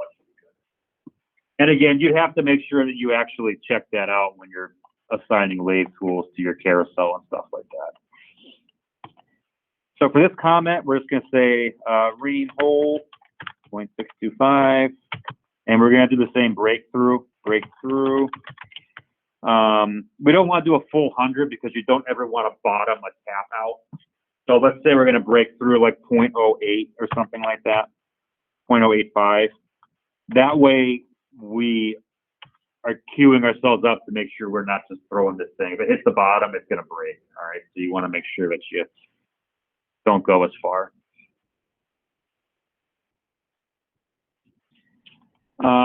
So again, when you go over to the next tab, there is no cycle for this. So I'm just going to change it back to drill counterbore. We don't want to peck, you know, we just want to plunge into it. And then we want to dwell for a little bit so it can establish the roundness. So our depth at -1.48 is good. Our clearance and retract are all good because we saved them from the previous op. The breakthrough amount, we're going to change from 0.01 to 0.085. Okay. So that still gives us enough clearance to get past the lead, but does not bottom the tool out. Okay. And again, I mentioned dwell. Let's just add like a 3 in there. So my understanding is that is in seconds. So we just want that to sit in there for a few seconds and establish itself. Now, I mean, when I was on a Bridgeport doing that stuff manually, we used to let it sit there for like 10 to 15 seconds actually, but I don't really know if there's a quantifiable number for that, you know. Just, I used to do it by, you would hear it, you know what I mean? You kind of hear it when the reamer's done establishing itself, so it starts squealing really bad, squeaking at you. So we'll just do a dwell for 3 for now. We'll click OK there, and I do want to preview that. I want to backplot that and just make sure that this is tight. So comes in, comes out, that's fine. And after the backplot is done, you actually see that there's a little step there. This is what I was looking for. So you kind of see that here's your 0.03. We're clear everything. We got a fully defined hole here, and we're not bottoming out. That's exactly what we want.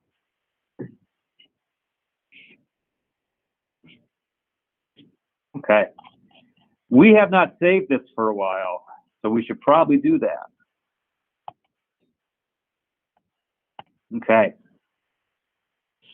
So it's 7:15. We're doing all right. Let's play with stock flip. Why the hell not? So what I kind of want to do is flip this over. Well, let's part it off first. We got to part it off first and then flip it. And stock flip is always fun. We could try it. So what we would do, just let me think about this for a second. So we're going to face this off. Part this off. We do a stock flip, and then we would hypothetically probably hold on to this first. And that's what we'll try doing before we start doing the milling. So let's do the part off first. I'm going to hide all of my tool paths because we're going to have to draw some geometry to get this where we want it to go. Okay, so if we're going to do what I think we're going to do, I'm going to make sure my level is still wireframe, which it is. And I'm just going to draw a straight line across from the top of the OD and then a line up to get the intersection, because that's the point we need to click on to get the cut off to happen right there. So let's not save, we're not going to leave any material in the back, so let's just go directly from here. So I'm going to go back into wireframe, line endpoints, and I'm going to need to do some kind of trimming, so I'll do the horizontal line first.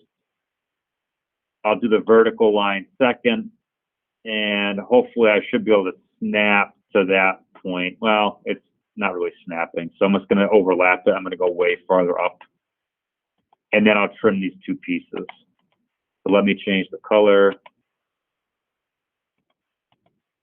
All right, so I have two lines that cross each other. You can go as far as you want, doesn't matter. I'm going to go to that trim entities button that we used again, which is also in wireframe, just to the right of curves. And I'm going to click on the two line segments that I want to keep. So I'm going to click on this half of the line on the right-hand side, and then the bottom half of that vertical line. Okay, that gets rid of that first section there. And I got another one to do, right? So I got another vertical line to trim. So now I'm going to left click the vertical first underneath, and then to the right hand side there to get rid of that second line piece, line segment. We didn't have to do that because we just could have used the crossing intersection and just left it there, but this just kind of cleans up a little bit. And trimming it's good to practice on too. If you don't do it a lot, it's kind of nice to practice with it. So let me just walk.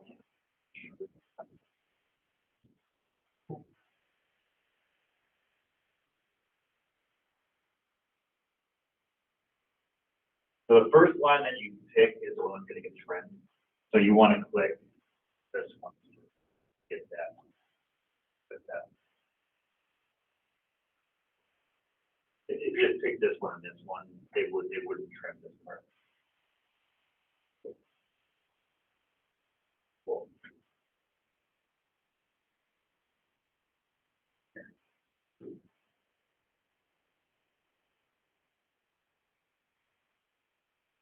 So you got that, so you click on that one, and it will be like so draw on line. Yeah.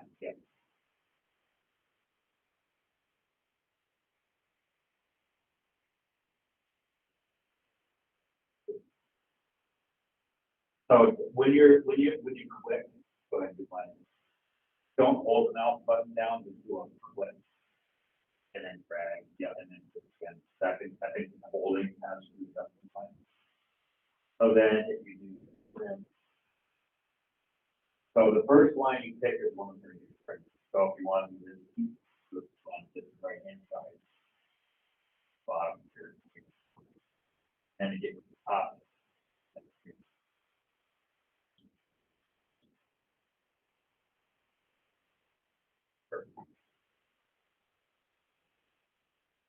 So that intersection is going to be useful.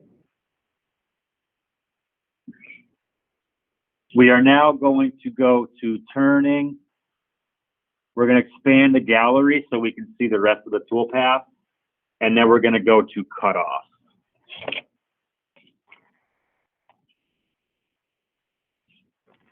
So it's asking for a boundary point, and this is where we're going to use that intersection. So we click on that.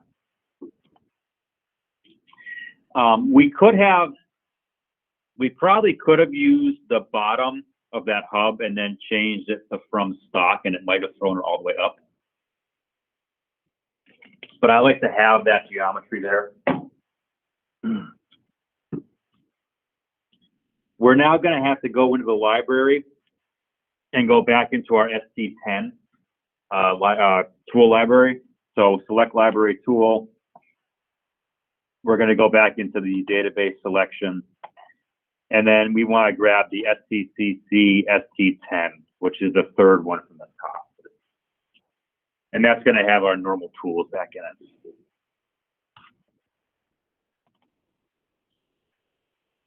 And there we see we have a 1/8 inch right hand OD cutoff. However, you will notice that it says 1.5 inch diameter max, right? So that's going to be an issue. Generally, what I'll do is just extend that tool. But let me just investigate and see if I can find a longer one somewhere else before we do this. Since we've been kind of bouncing around in here anyways.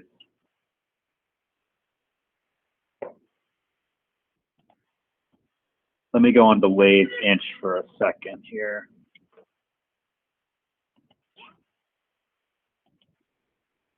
Bear with me 1 second.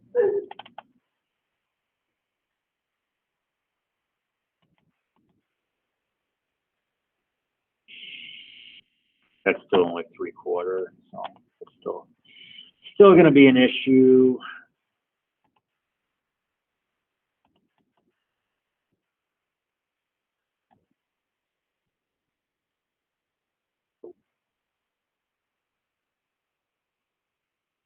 Okay, stay where you are. So stick ST10.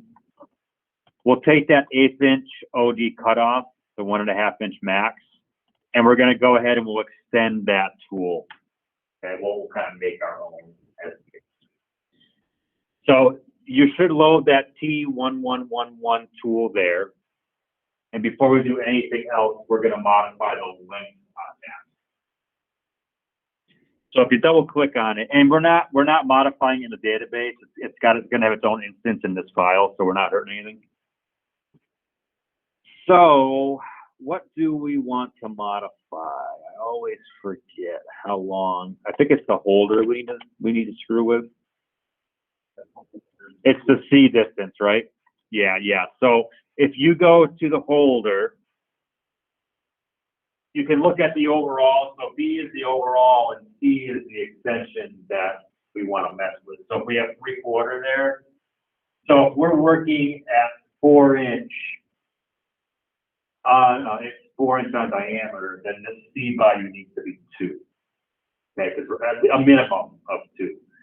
So we should probably go, let's go 2 1/4. We'll change that C distance to 2.25. And 1 3/4. 1 3/4. Oh, because we're turned down now, right? I'm sorry. Thank you. So yeah, it's no longer 4 inches. So if we do 1.75, you're correct. And what I was going to mention too is you'll notice that the B, I think the B changed before. It didn't change back afterwards, but the B of 4.5. And this isn't unreasonable, by the way. You know, you have different length cutoff tools. It's just this one wasn't set up for this part. So 1 3/4 in the C is good. Now we can click OK. And again, we didn't change it in the library, so don't worry about it. We just modified it locally here. And then our comment is going to be cut off the part. I'm not going to mention anything else. It's just fine. Just cut off the part for now.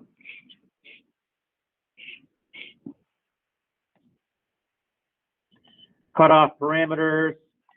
So this is where, if we didn't want to draw that geometry, our entry amount, we could have done from stock. And it would have bumped us up there anyways, but I like to have it drawn. I'm going to select from stock just to be careful. That way, if for some reason the stock wasn't machined off at this point, it would sense that and it would adjust the entry amount accordingly. Our retract radius, I'm also going to do from stock. And I forget exactly what that does. We'll look at that. The way they modified how they do like the break edge on this, and I still haven't really wrapped my head all the way around it. We're going to skip the corner geometry for now. Maybe we'll come back in and look at it. The X tangent point that's a cool thing to talk about. So it saw that we drilled through the center of this, right? So it automatically says, okay, well, parting off, once we get to the 3125 area, the cart's going to fall off because of the hole there, right? If that hole wasn't there, that would be 0. It's just something cool that it picks up on and automatically changes for you.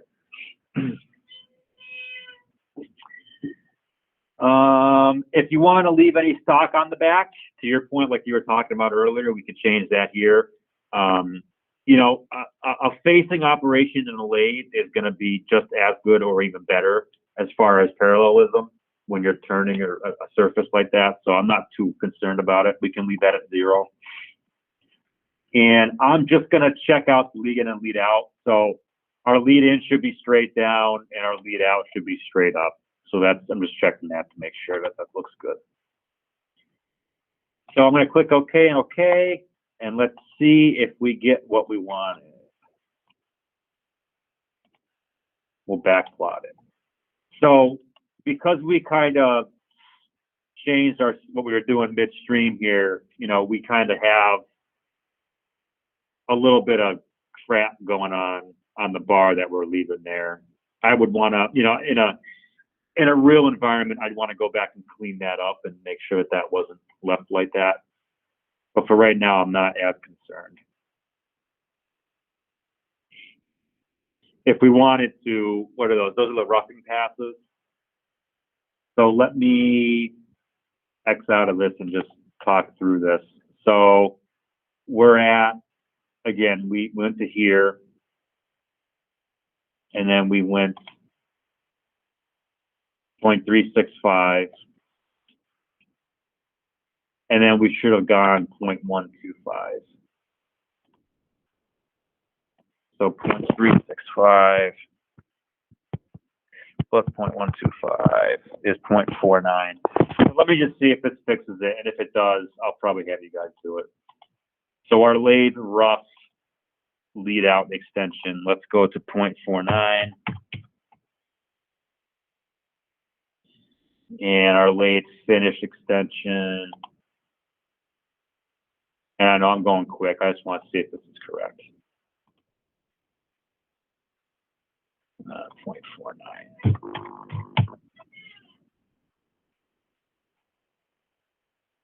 Then we can regenerate those and see what it looks like.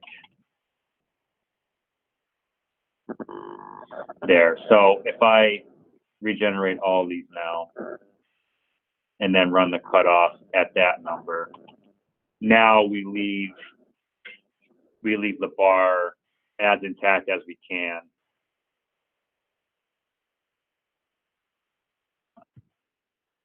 There we go. So that's basically what I wanted right there. So if you want to go back and clean that up a little bit, basically go into lathe rough and lathe finish in those lead out extensions, and that value should be 0.49 now.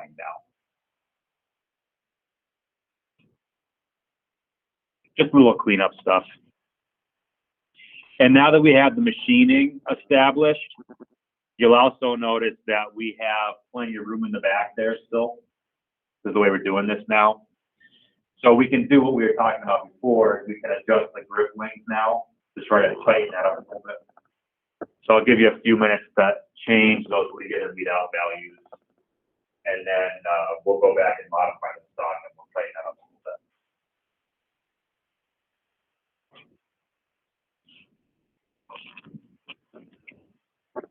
Taking a little bit longer than I thought, but I think this is a pretty good exercise. So.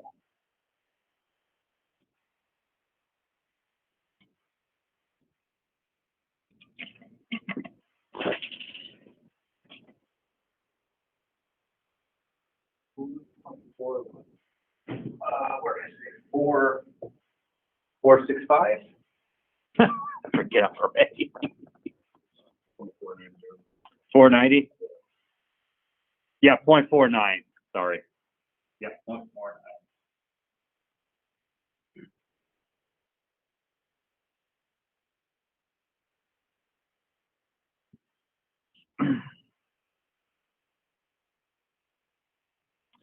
This is why I don't usually write up instructional documents, because I always wanted something different in class. And then I walk in and I'm like, oh, wait a minute,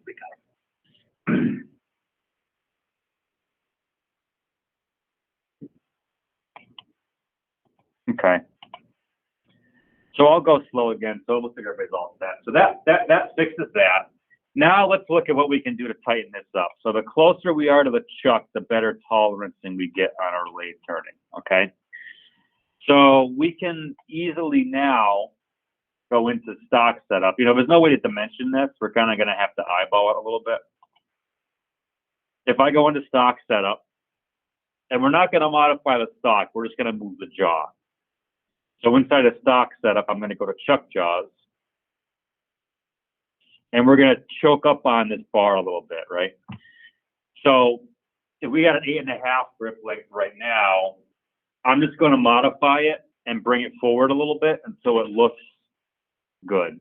And I hate to say it like that, but you know, there's no way to dimension it. So I'm just going to grab this and change the grip length to 9 and then hit tab and then kind of see what that does. Okay, there's still plenty of room there. Maybe go 9.5. That looks pretty good. And then I'll look at 10 and see what that looks like. So 10 is probably as close as I would get. I don't want to screw around with the button. But I think that works good. So that means the bar would be sticking out 2 inches, right? Because you can do the math on that. If your bar is 12 and you got 10 inches throated into the chuck, then that means you got 2 inches sticking out. And that makes sense. So you look at the print, you know, the part is 1.48, so that's still plenty of room in the back there. So very good. So we'll keep it like that. When you change it, it may blow up your tool paths and you're gonna have to regenerate them all, but it's not gonna hurt nothing. It just kind of regenerates it. You select the machine group and then clean your off. Mine is still thinking about something. Oh, there it goes. So we'll save that. And now, since we're doing so well, I almost hate to say it like that. We'll try to do a stock flip. And what we'll do is we'll try to rough turn the backside of that out. And that will actually help us with the machining of the milling stuff. I just want to take a little 5-minute bathroom break, and then we can come back and do that. And you should still have about 45 minutes to do the SolidWorks assembly stuff. So if anybody else needs a break, go ahead and take it. Otherwise, I'll be right back.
Yeah, no problem with that. No, that's good.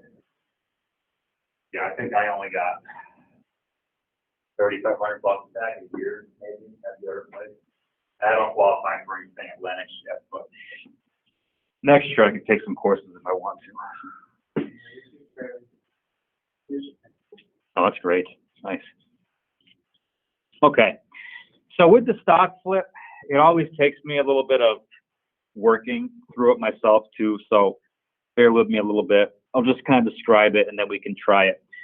So stock flip is an actual operation under turning, I believe, under part handling. And basically what we're going to do is you reposition it in the chuck. So at this point we've cut it off, right? You basically pick the part up, turn it around, and we're going to establish a new chuck position, both in diameter and in location. And the location part always kind of screws me up a little bit. I'm going to clean my screen up a little bit. So I'll get rid of the tool paths. I'll get rid of the wireframe. And right now, I just want to see the solid part for now. And kind of let me walk through it. And then once I establish the parameters, I can have you guys copy me. So we go to stock flip.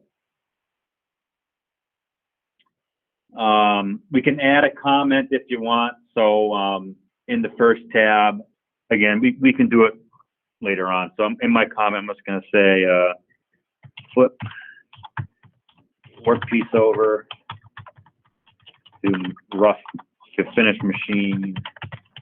The other side, sure. All right. So our transfer geometry is going to be our solid part.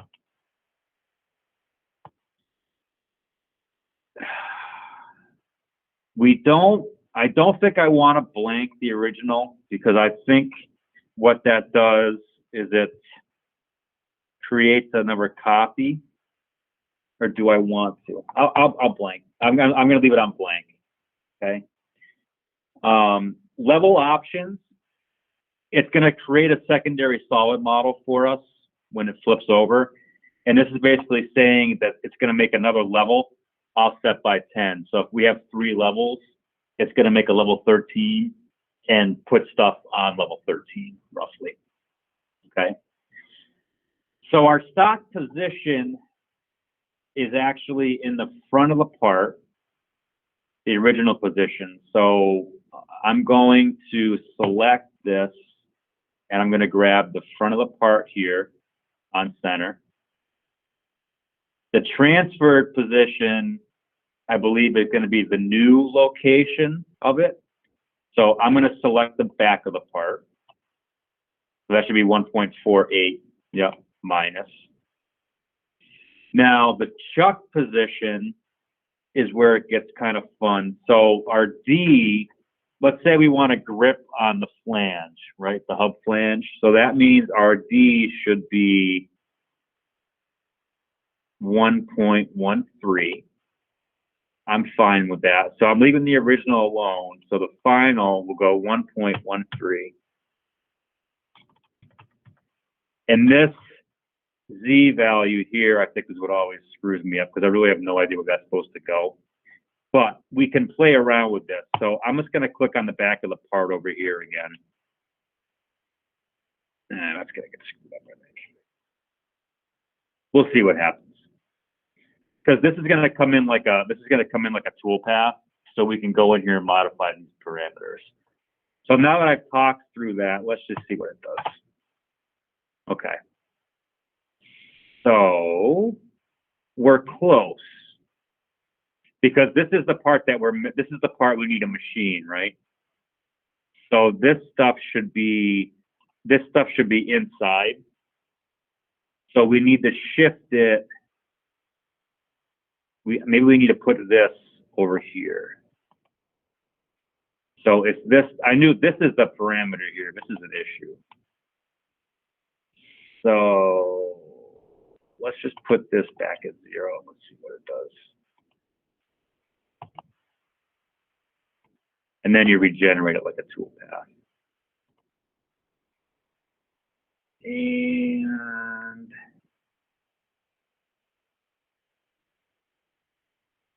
See, this is actually not correct because this isn't 4 anymore. So maybe what we need to do is change that to 3. Change this to 3, and let's see if that changes that. Like I said, I don't do this enough to, no. I don't do this enough to remember exactly how to do it all the time. 4 and 3.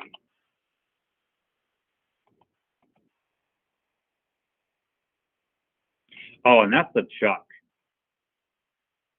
So I'm looking at, so this is, I'm actually looking at the wrong thing. So the chuck is wrong.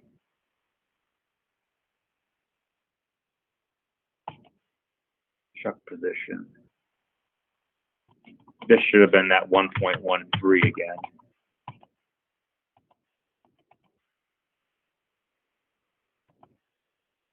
All right, and now it shouldn't be in the front. So this Z position here, negative 1.48. Sorry, like I said, bear with me 1 second. I'm getting there now. All right, so that's the chuck. So now if I wanted to scoot this up a little bit,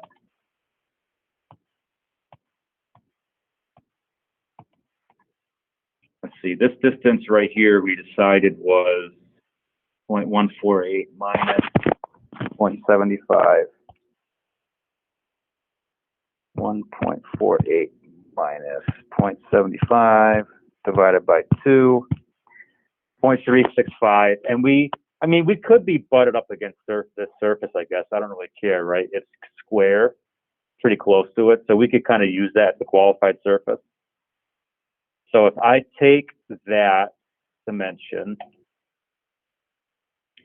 and subtract it from that or add it to that, I want to go positive, I believe. So if we go minus 0.365, that puts us actually farther away, right? I think that's farther away.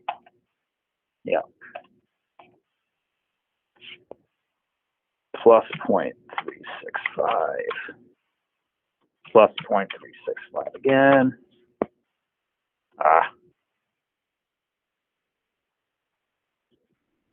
Plus 0.365. Plus 0.365.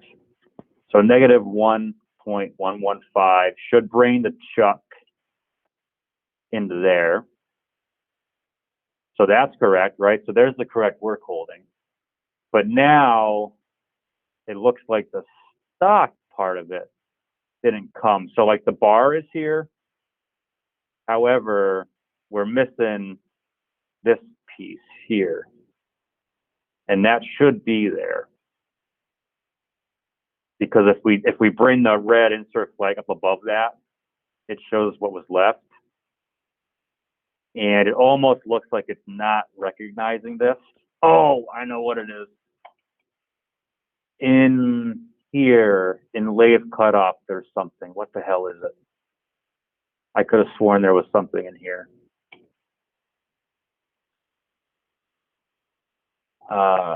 Keep both pieces.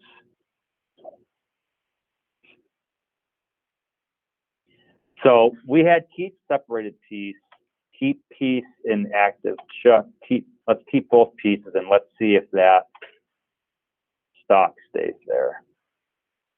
I think it's there. See that? Now we have that piece back. You see that?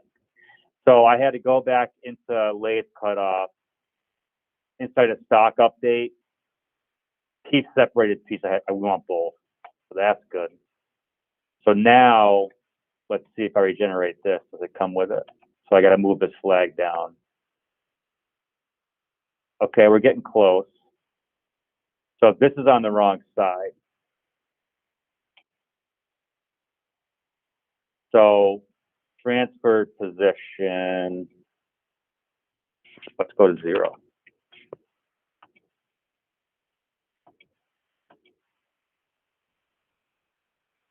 Nope. Oh, jeez. All right, so that negative 1.48 was better.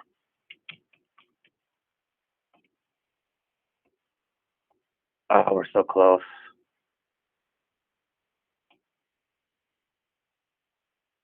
So close. And you know what? I actually think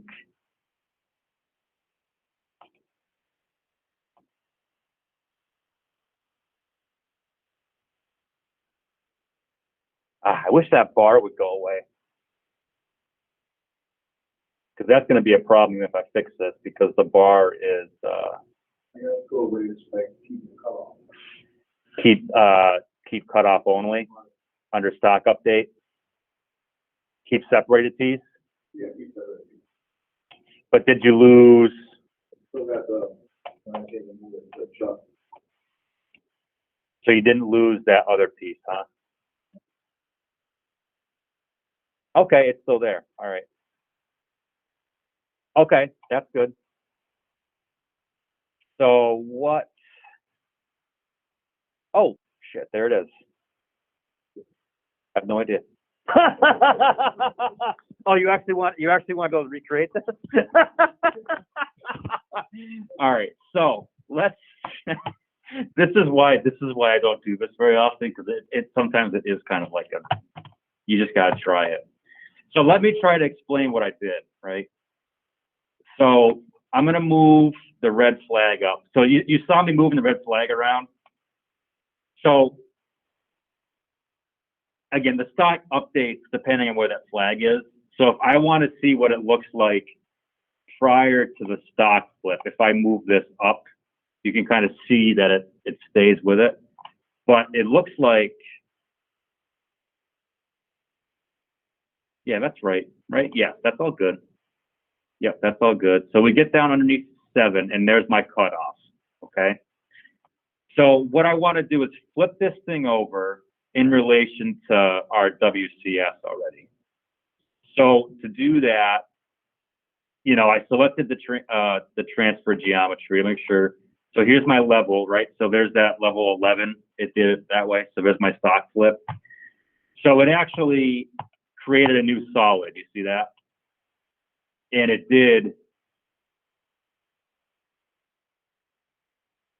So it did get rid of the first one. It basically transferred over here. So that's a bad thing. I probably shouldn't have done that. So that blank geometry, I would turn that off because we want to keep that original when you guys go to do that. Yeah, it should. Yeah, it always creates a new one, and it does it based off of off of this level options here. So you can either tell it to go on the same, or you can tell it to go to a different one. Never keep it on the same. You always want a separate level. So, and again, I would unblank this, and actually, I wonder if I do that, will it come back? Yeah, it came back. So actually, you're not hurting anything. That's good. So it did come back. So then we are in parameters, right? So our active spindle is left. So this top part's easy. That part's easy. So the original stock position is where it starts in relation to the WCS. So Z0 is where we started. Well, technically it was 0.03 really. But Z0 worked. So Z0 was the first position there. And we're basically, what this is telling you, the transfer position, is we're flipping it and we're moving it to the back of the part. So that's that negative 1.48. Okay. Now this is where I get screwed up. So I don't even know where this negative 1.875 came from. I think I selected, what did I select there? I'm not changing it. So, so the D of 4 makes sense because that's the stock. Okay, so that's the original open position, and the Z of minus 1.875 is that from the front of the part? Yes, thank you. So that would have been here in the back, right? So it's kind of screwed because we go from 12, the back half of the bar, and bring it up. This one is coming from the front of the stock and coming back, I think, right? So that Z minus 1.875 is where the shuck was initially. But now this changes. So this is the diameter of where we want to hold it, which makes sense, right? That B is easy to figure out. This number is coming from God knows where. 1.115. I'm not sure if I did a selection there or if I picked on the part. I think I may have picked on the part.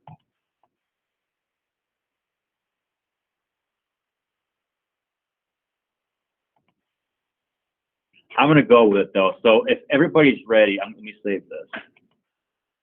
So let's walk through the steps again together. So everybody's red insert flag is at the bottom.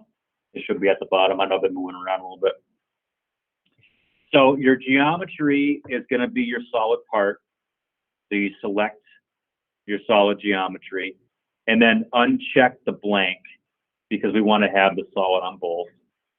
Your level options are fine. So just offset by 10 is good. Okay.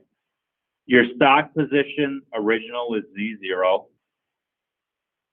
Your transfer position is negative 1.48. For your chuck position, your D is 4, and your Z was minus 1.875.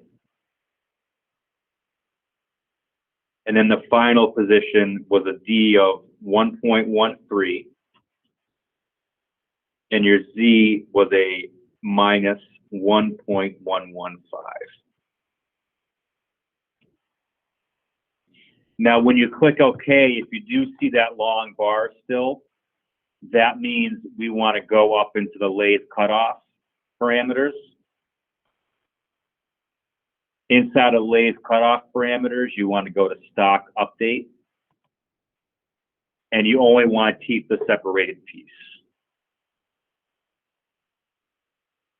So when you do all of that, we should have a perfect stock flip, which is probably, this is probably the first time I've ever actually gotten that to look like.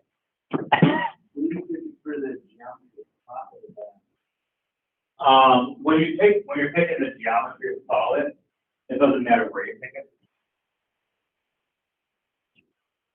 Oh, so you got to turn the solid on. So just click on button.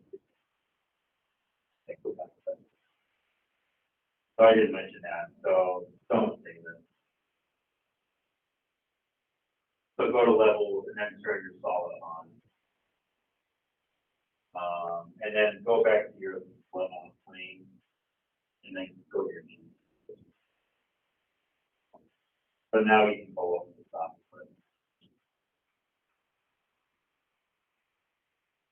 And then click on that. Got it collect. Next. And you press one. Yeah. And then just copy those numbers. So I'll put the numbers back on.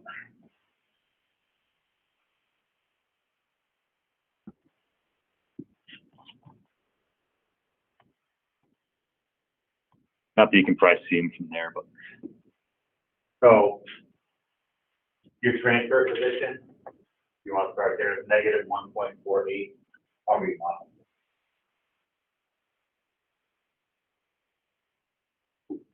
Yeah, that's fine. You can put that back in the part. And now 4 and 1.875. You got that. Negative. And then D 1.13 and D minus 1.115. And for the weight cutoff, open that up.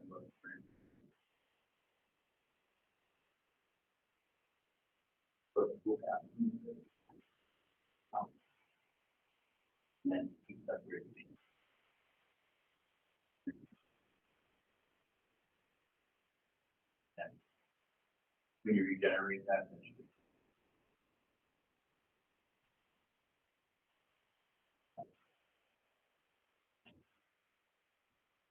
Now we can.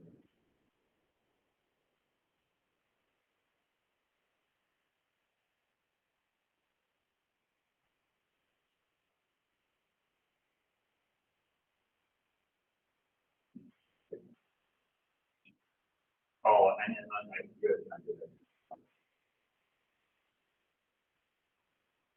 So that's.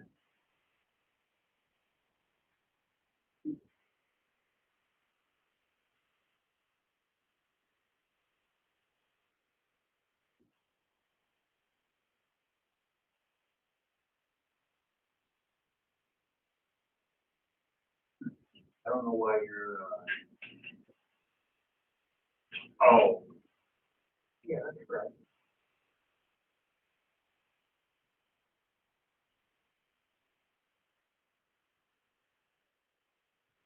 Huh.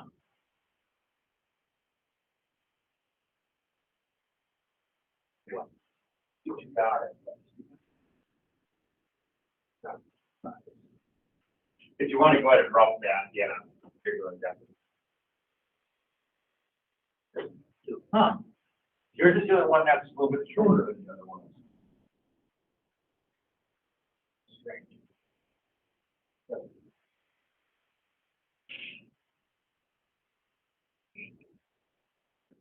No, it's just.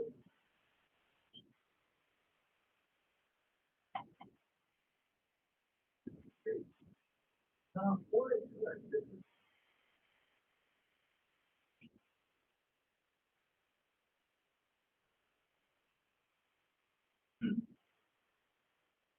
Great. We'll come back over. Let's rough this. You can still rough it, so I can say when we're going to do it. We'll have to come back and press later on with that. So the whole reason we did this is so that we can perform the roughing and finish operations on the back side. So I want to get through that real quick. We are going to have to get some more geometry from this, the same way we did last time, right? So if you haven't done it yet, I'm going to go and make another level. I guess we could do it on the stock flip, but I don't really want to. So we'll make a new level here. And I'm going to call this op 10. Oh, technically this is another operation. Just call it op 10 again. It's fine. I don't really care. So we're going to do op 10 stock flip wireframe, something like that. Make sure the first solid pulley's turned off. We want to make sure we're getting the one that's on level 11 for me, that stock flip. And I'm going to go back into wireframe. We're going to go to turn profile. I'm going to do another spin on this same solid. I'm going to hit end selection and OK. And now I'm going to hide the solid and modify that profile as we did before. So I'm just going to get rid of this little groove on the inside and that line segment. And I'm just going to draw one more solid line all the way straight down. And then I'll trim. I'm going to go a little quick because I want to give you guys some free time to do some other stuff. And I'll help whoever needs it too. So we have that established. I'll change the color so you guys can see what I'm doing.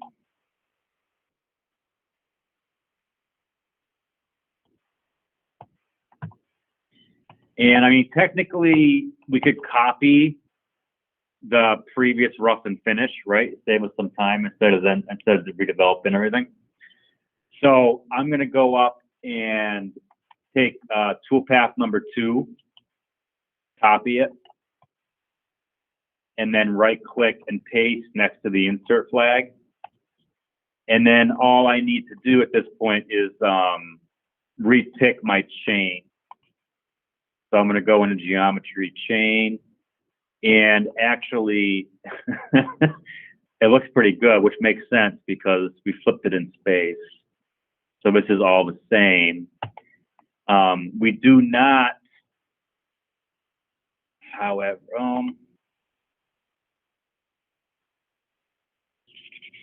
why does that not look correct?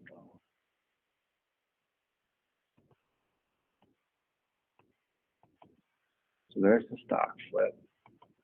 Okay, I guess it does look correct. Oh, yeah, that's good.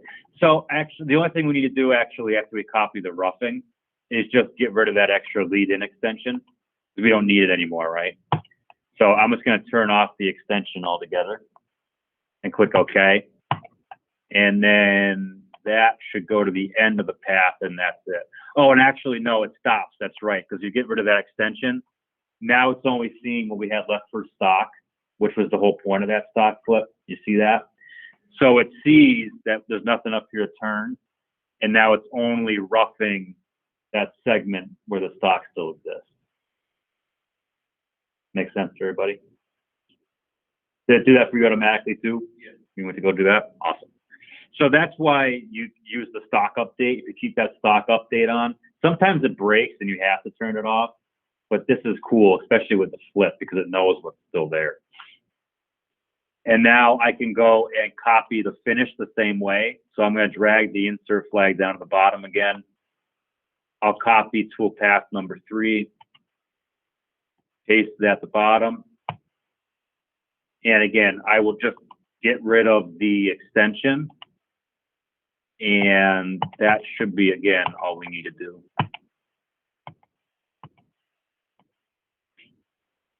I guess in this case, it does appear to be going over the top of it. I mean, do we care? I guess I don't really care.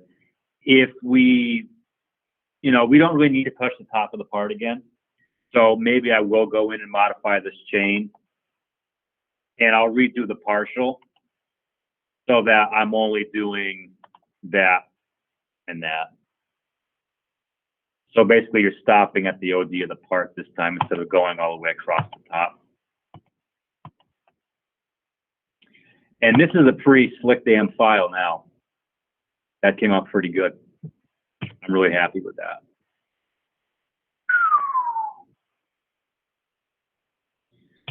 And now I'm just gonna back plot the whole thing. And when we do this, it should reset to the first part, right? So you see that, so your back plot resets. So here's the bar and all that. I'm gonna actually, let me just turn the solid on and get rid of all the other stuff. So I'll have the stock flip solid on and the other solid pulley on. So those two solids are there. Just kind of wash it update. So there's the facing, that's cool. That roughing's really nice. We could probably increase the increment a little bit if we wanted to.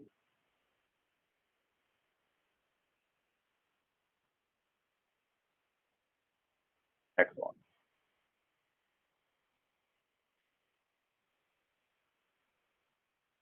So there's the part off, so the stock flip should happen next. There it is.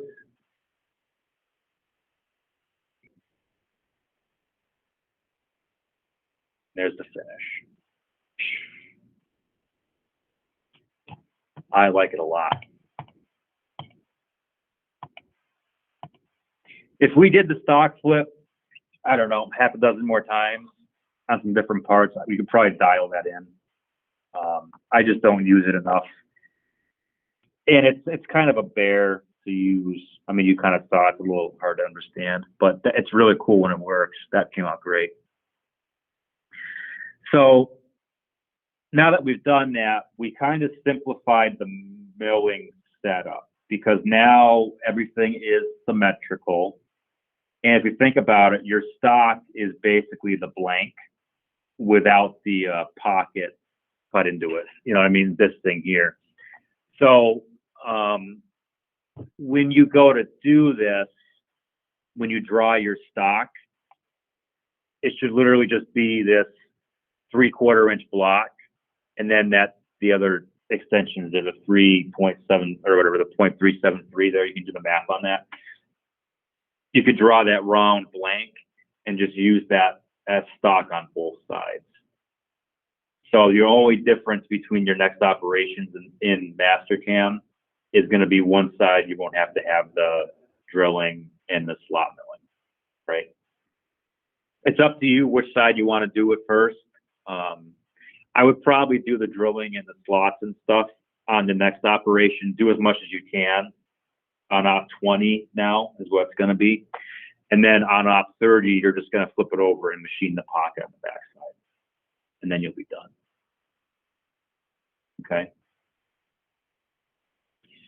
So so this Word document's going to be a little bit weird. So let me just give you deliverables, right? So, and you can kind of make notes if you want. So first thing I would do is, so we got lathe op 10.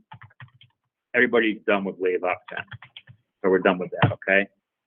So next one is milling op 20, and that should be your soft jaws. Okay, same file, so that's going to be a machine group. Okay, milling 30 is going to be your milling pocket or milling relief, I'll call it, then pocket, then drill and ream, and then your milling 40 will be just milling the relief. And I can't spell relief. There.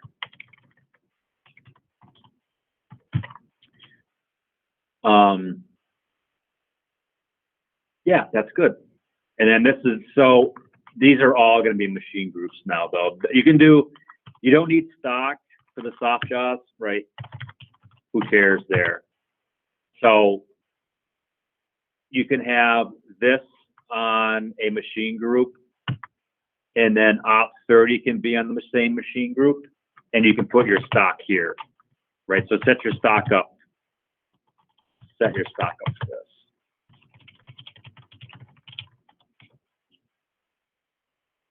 And then this one, same thing. So this is going to be a machine group and a new piece of stock. If you want to call, well, let's just say, I know you guys are we're probably getting burned out, but you could walk up to me and say, well, why the hell do we need an op 40 assembly? Because really all you're doing is milling that pocket on the back. And it's probably more work than that's worth, because you know your top of stock is going to be here, right? So your top of stock is going to be here. You're just going to machine this out. So let's do, that's done. Do your soft jaws. Do this. And then for your op 40, just make a WCS plane for the back. No need for new assembly. How about that? So your op 30 is going to be your solid stock with your Kurt vise and all that stuff. All right. Op 40, just turn the vise off, put a new plane on the back, and then just mill that slot. And then that'll be done. Confusing enough for you? I'll put it in an email. This is going to save you some time, believe it or not. I'll put it in an email. But so basically, I'm trying to make it a little more simple for you. Reason being is because really, if you're out, say you're out in the shop and you're running this kind of part, you wouldn't have two programs for this. You just flip the part over and run that again. You know what I mean? And delete the crap you didn't get out of there. But there's no need to have two separate code files for this, because you're pretty much doing the same thing twice for the most part. Okay. So I would spend the next 15 minutes setting your file structure up and doing your soft jaws. Or if you feel like you want some help doing the assembly, well, you might be able to do both, you know. I'll put it in an email, or you can put them in notes down too, but I'll draft an email. I might even modify the Word document and then resend that out. Did your file work with the stock flip and all that? It did. Okay, good. Okay, well, I'll walk around and take a look. So it did look exactly the same.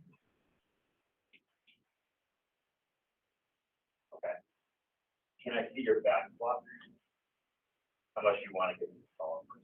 Oh, no. Okay.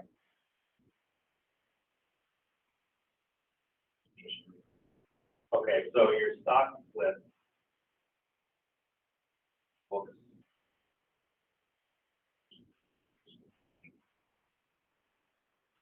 Can you go to your link cutoff, Brent?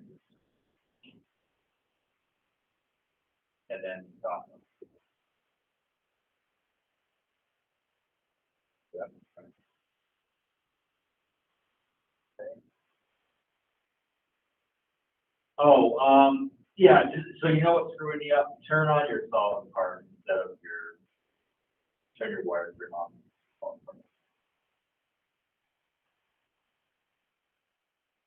Get more sense now. So that's correct. That's exactly where it should be. Yeah, we just copy the picture. Exactly, yes, you just copy the layer. It looked weird because you got your wireframe there, but now you turn that off, so that's exactly what. But it's copy number 2, slam it down the bottom.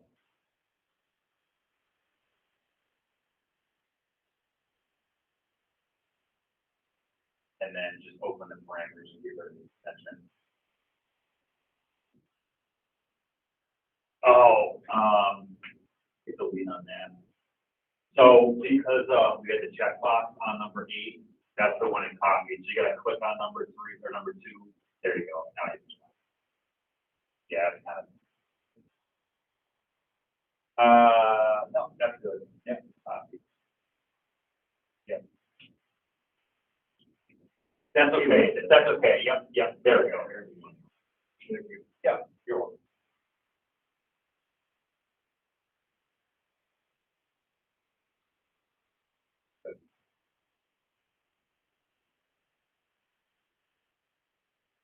So that's the one that I modified. So it goes across the top. Yeah, so if you go ahead and modify that shape.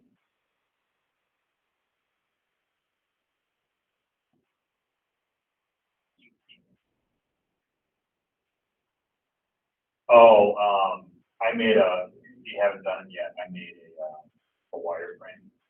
Did you make the wireframe? Okay, so make a new level in that, oh, you did, you have it there, yeah, you did, so turn that, okay. And now you have to modify it, so if you draw, so basically delete this stuff.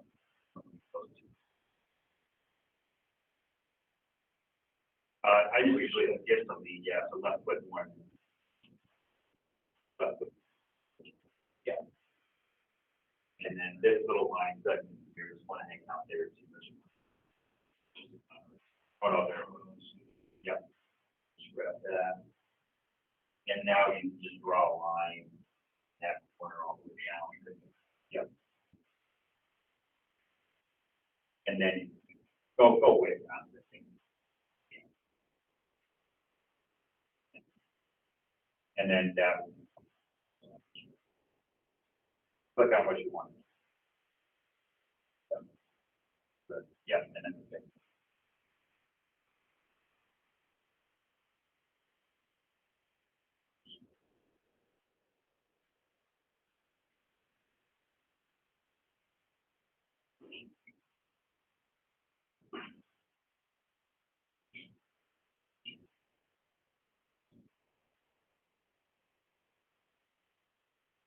Perfect.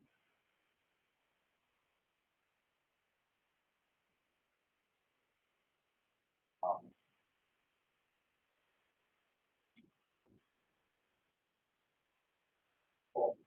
And then just take the extension off of your number 9, and then you're all done.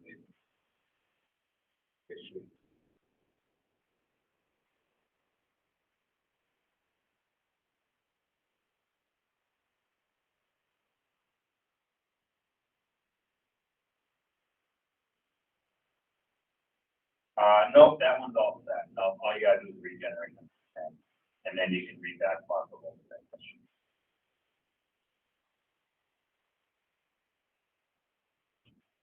Yeah, I just recommend.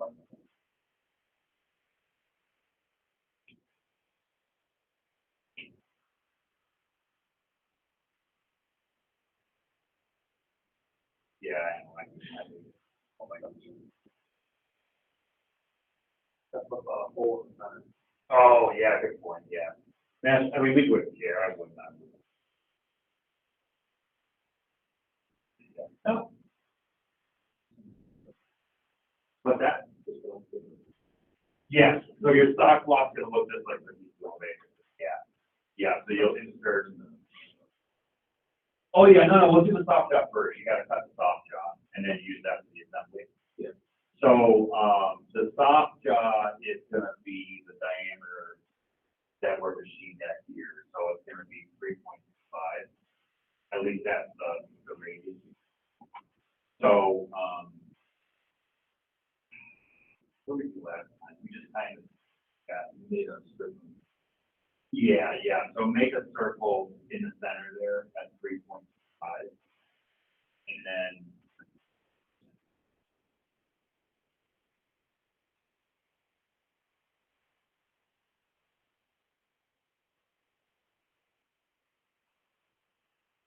and basically what you want to do is you want to locate it so that it's not outcast it. Anything on Pulley.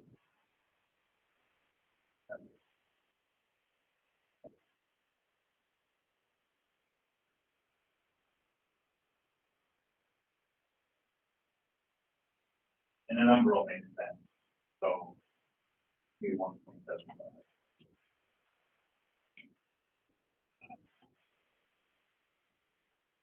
I would go with you basically want to do that.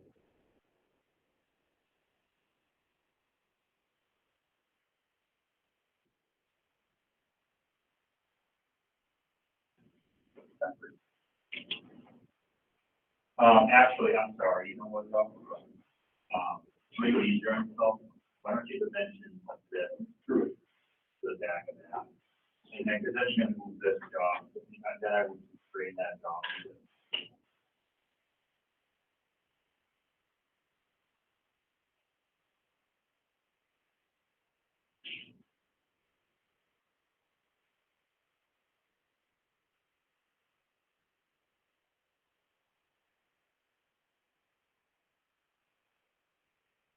So that could be almost, so that'd be, so 0 would put it right there, right?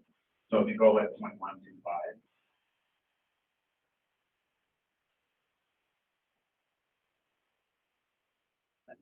Call it to the center. But, yeah, so do, 3.25.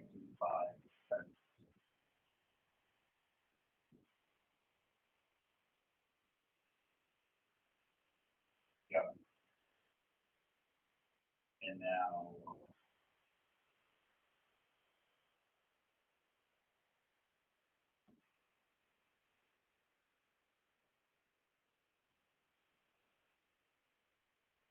so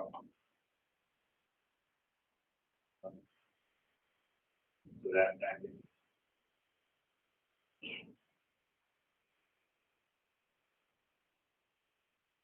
we don't win that part.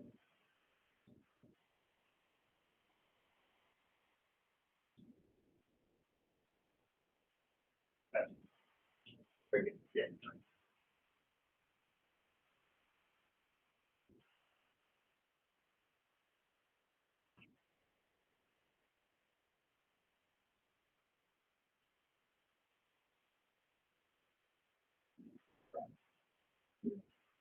Okay, so the reason why I was doing that is because now this is moving, right?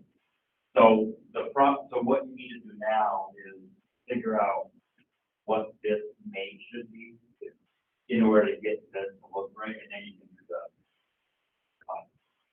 you know what I mean? Yeah. And I actually think we did this on the individual pieces and not in the assembly. I don't know if you remember that or not. But I think what you're doing will work, but let's give it a shot. You know, if this doesn't work out the way you want it to, you may want to modify the individual pieces. Separately, you know what I mean? Because then you can do this dimension on both of these, and just duplicate it, and then when you make this, you put the part in there first, and then you mate the bike. And then this one establishes itself. You won't have. I don't know if that makes sense or not. Kind of. Okay, cool. Okay. Oh, okay, all right, that's fine. So you already did it, you're good. So you did everything in the middle with a round piece. Okay. Okay, I'm fine with that, I'm okay with that, you already did it. Cool. And you kind of walked through the lane up today, right? So, yeah, I don't mess around with that. I can't really explain it exactly.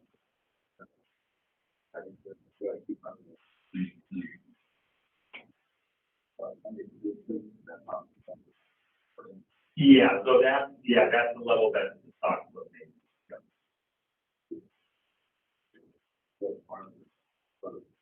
Well, we drew. Yeah, so that's a copy of basically 10, or a copy of number 1. So that gets created when you bring in the lathe machine group. So it brings in World Z, Z plus, and that one. I don't know why it brings in 3, but it always does. And this is Z plus.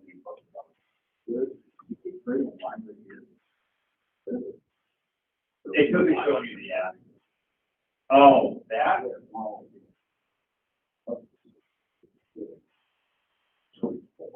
No, I did not know. The only thing I know is that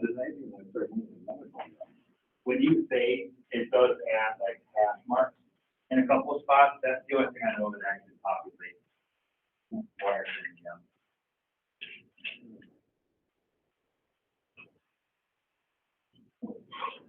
So you're happy with that? You can, I'll send an email, but if you do a soft jaws,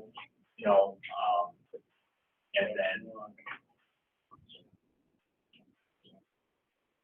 you don't need any style, no. So you just mill them into that. So you'll modify the bike however you want it and just mill them to them. And then 30 and 40 can be their own machine. And you just finish them.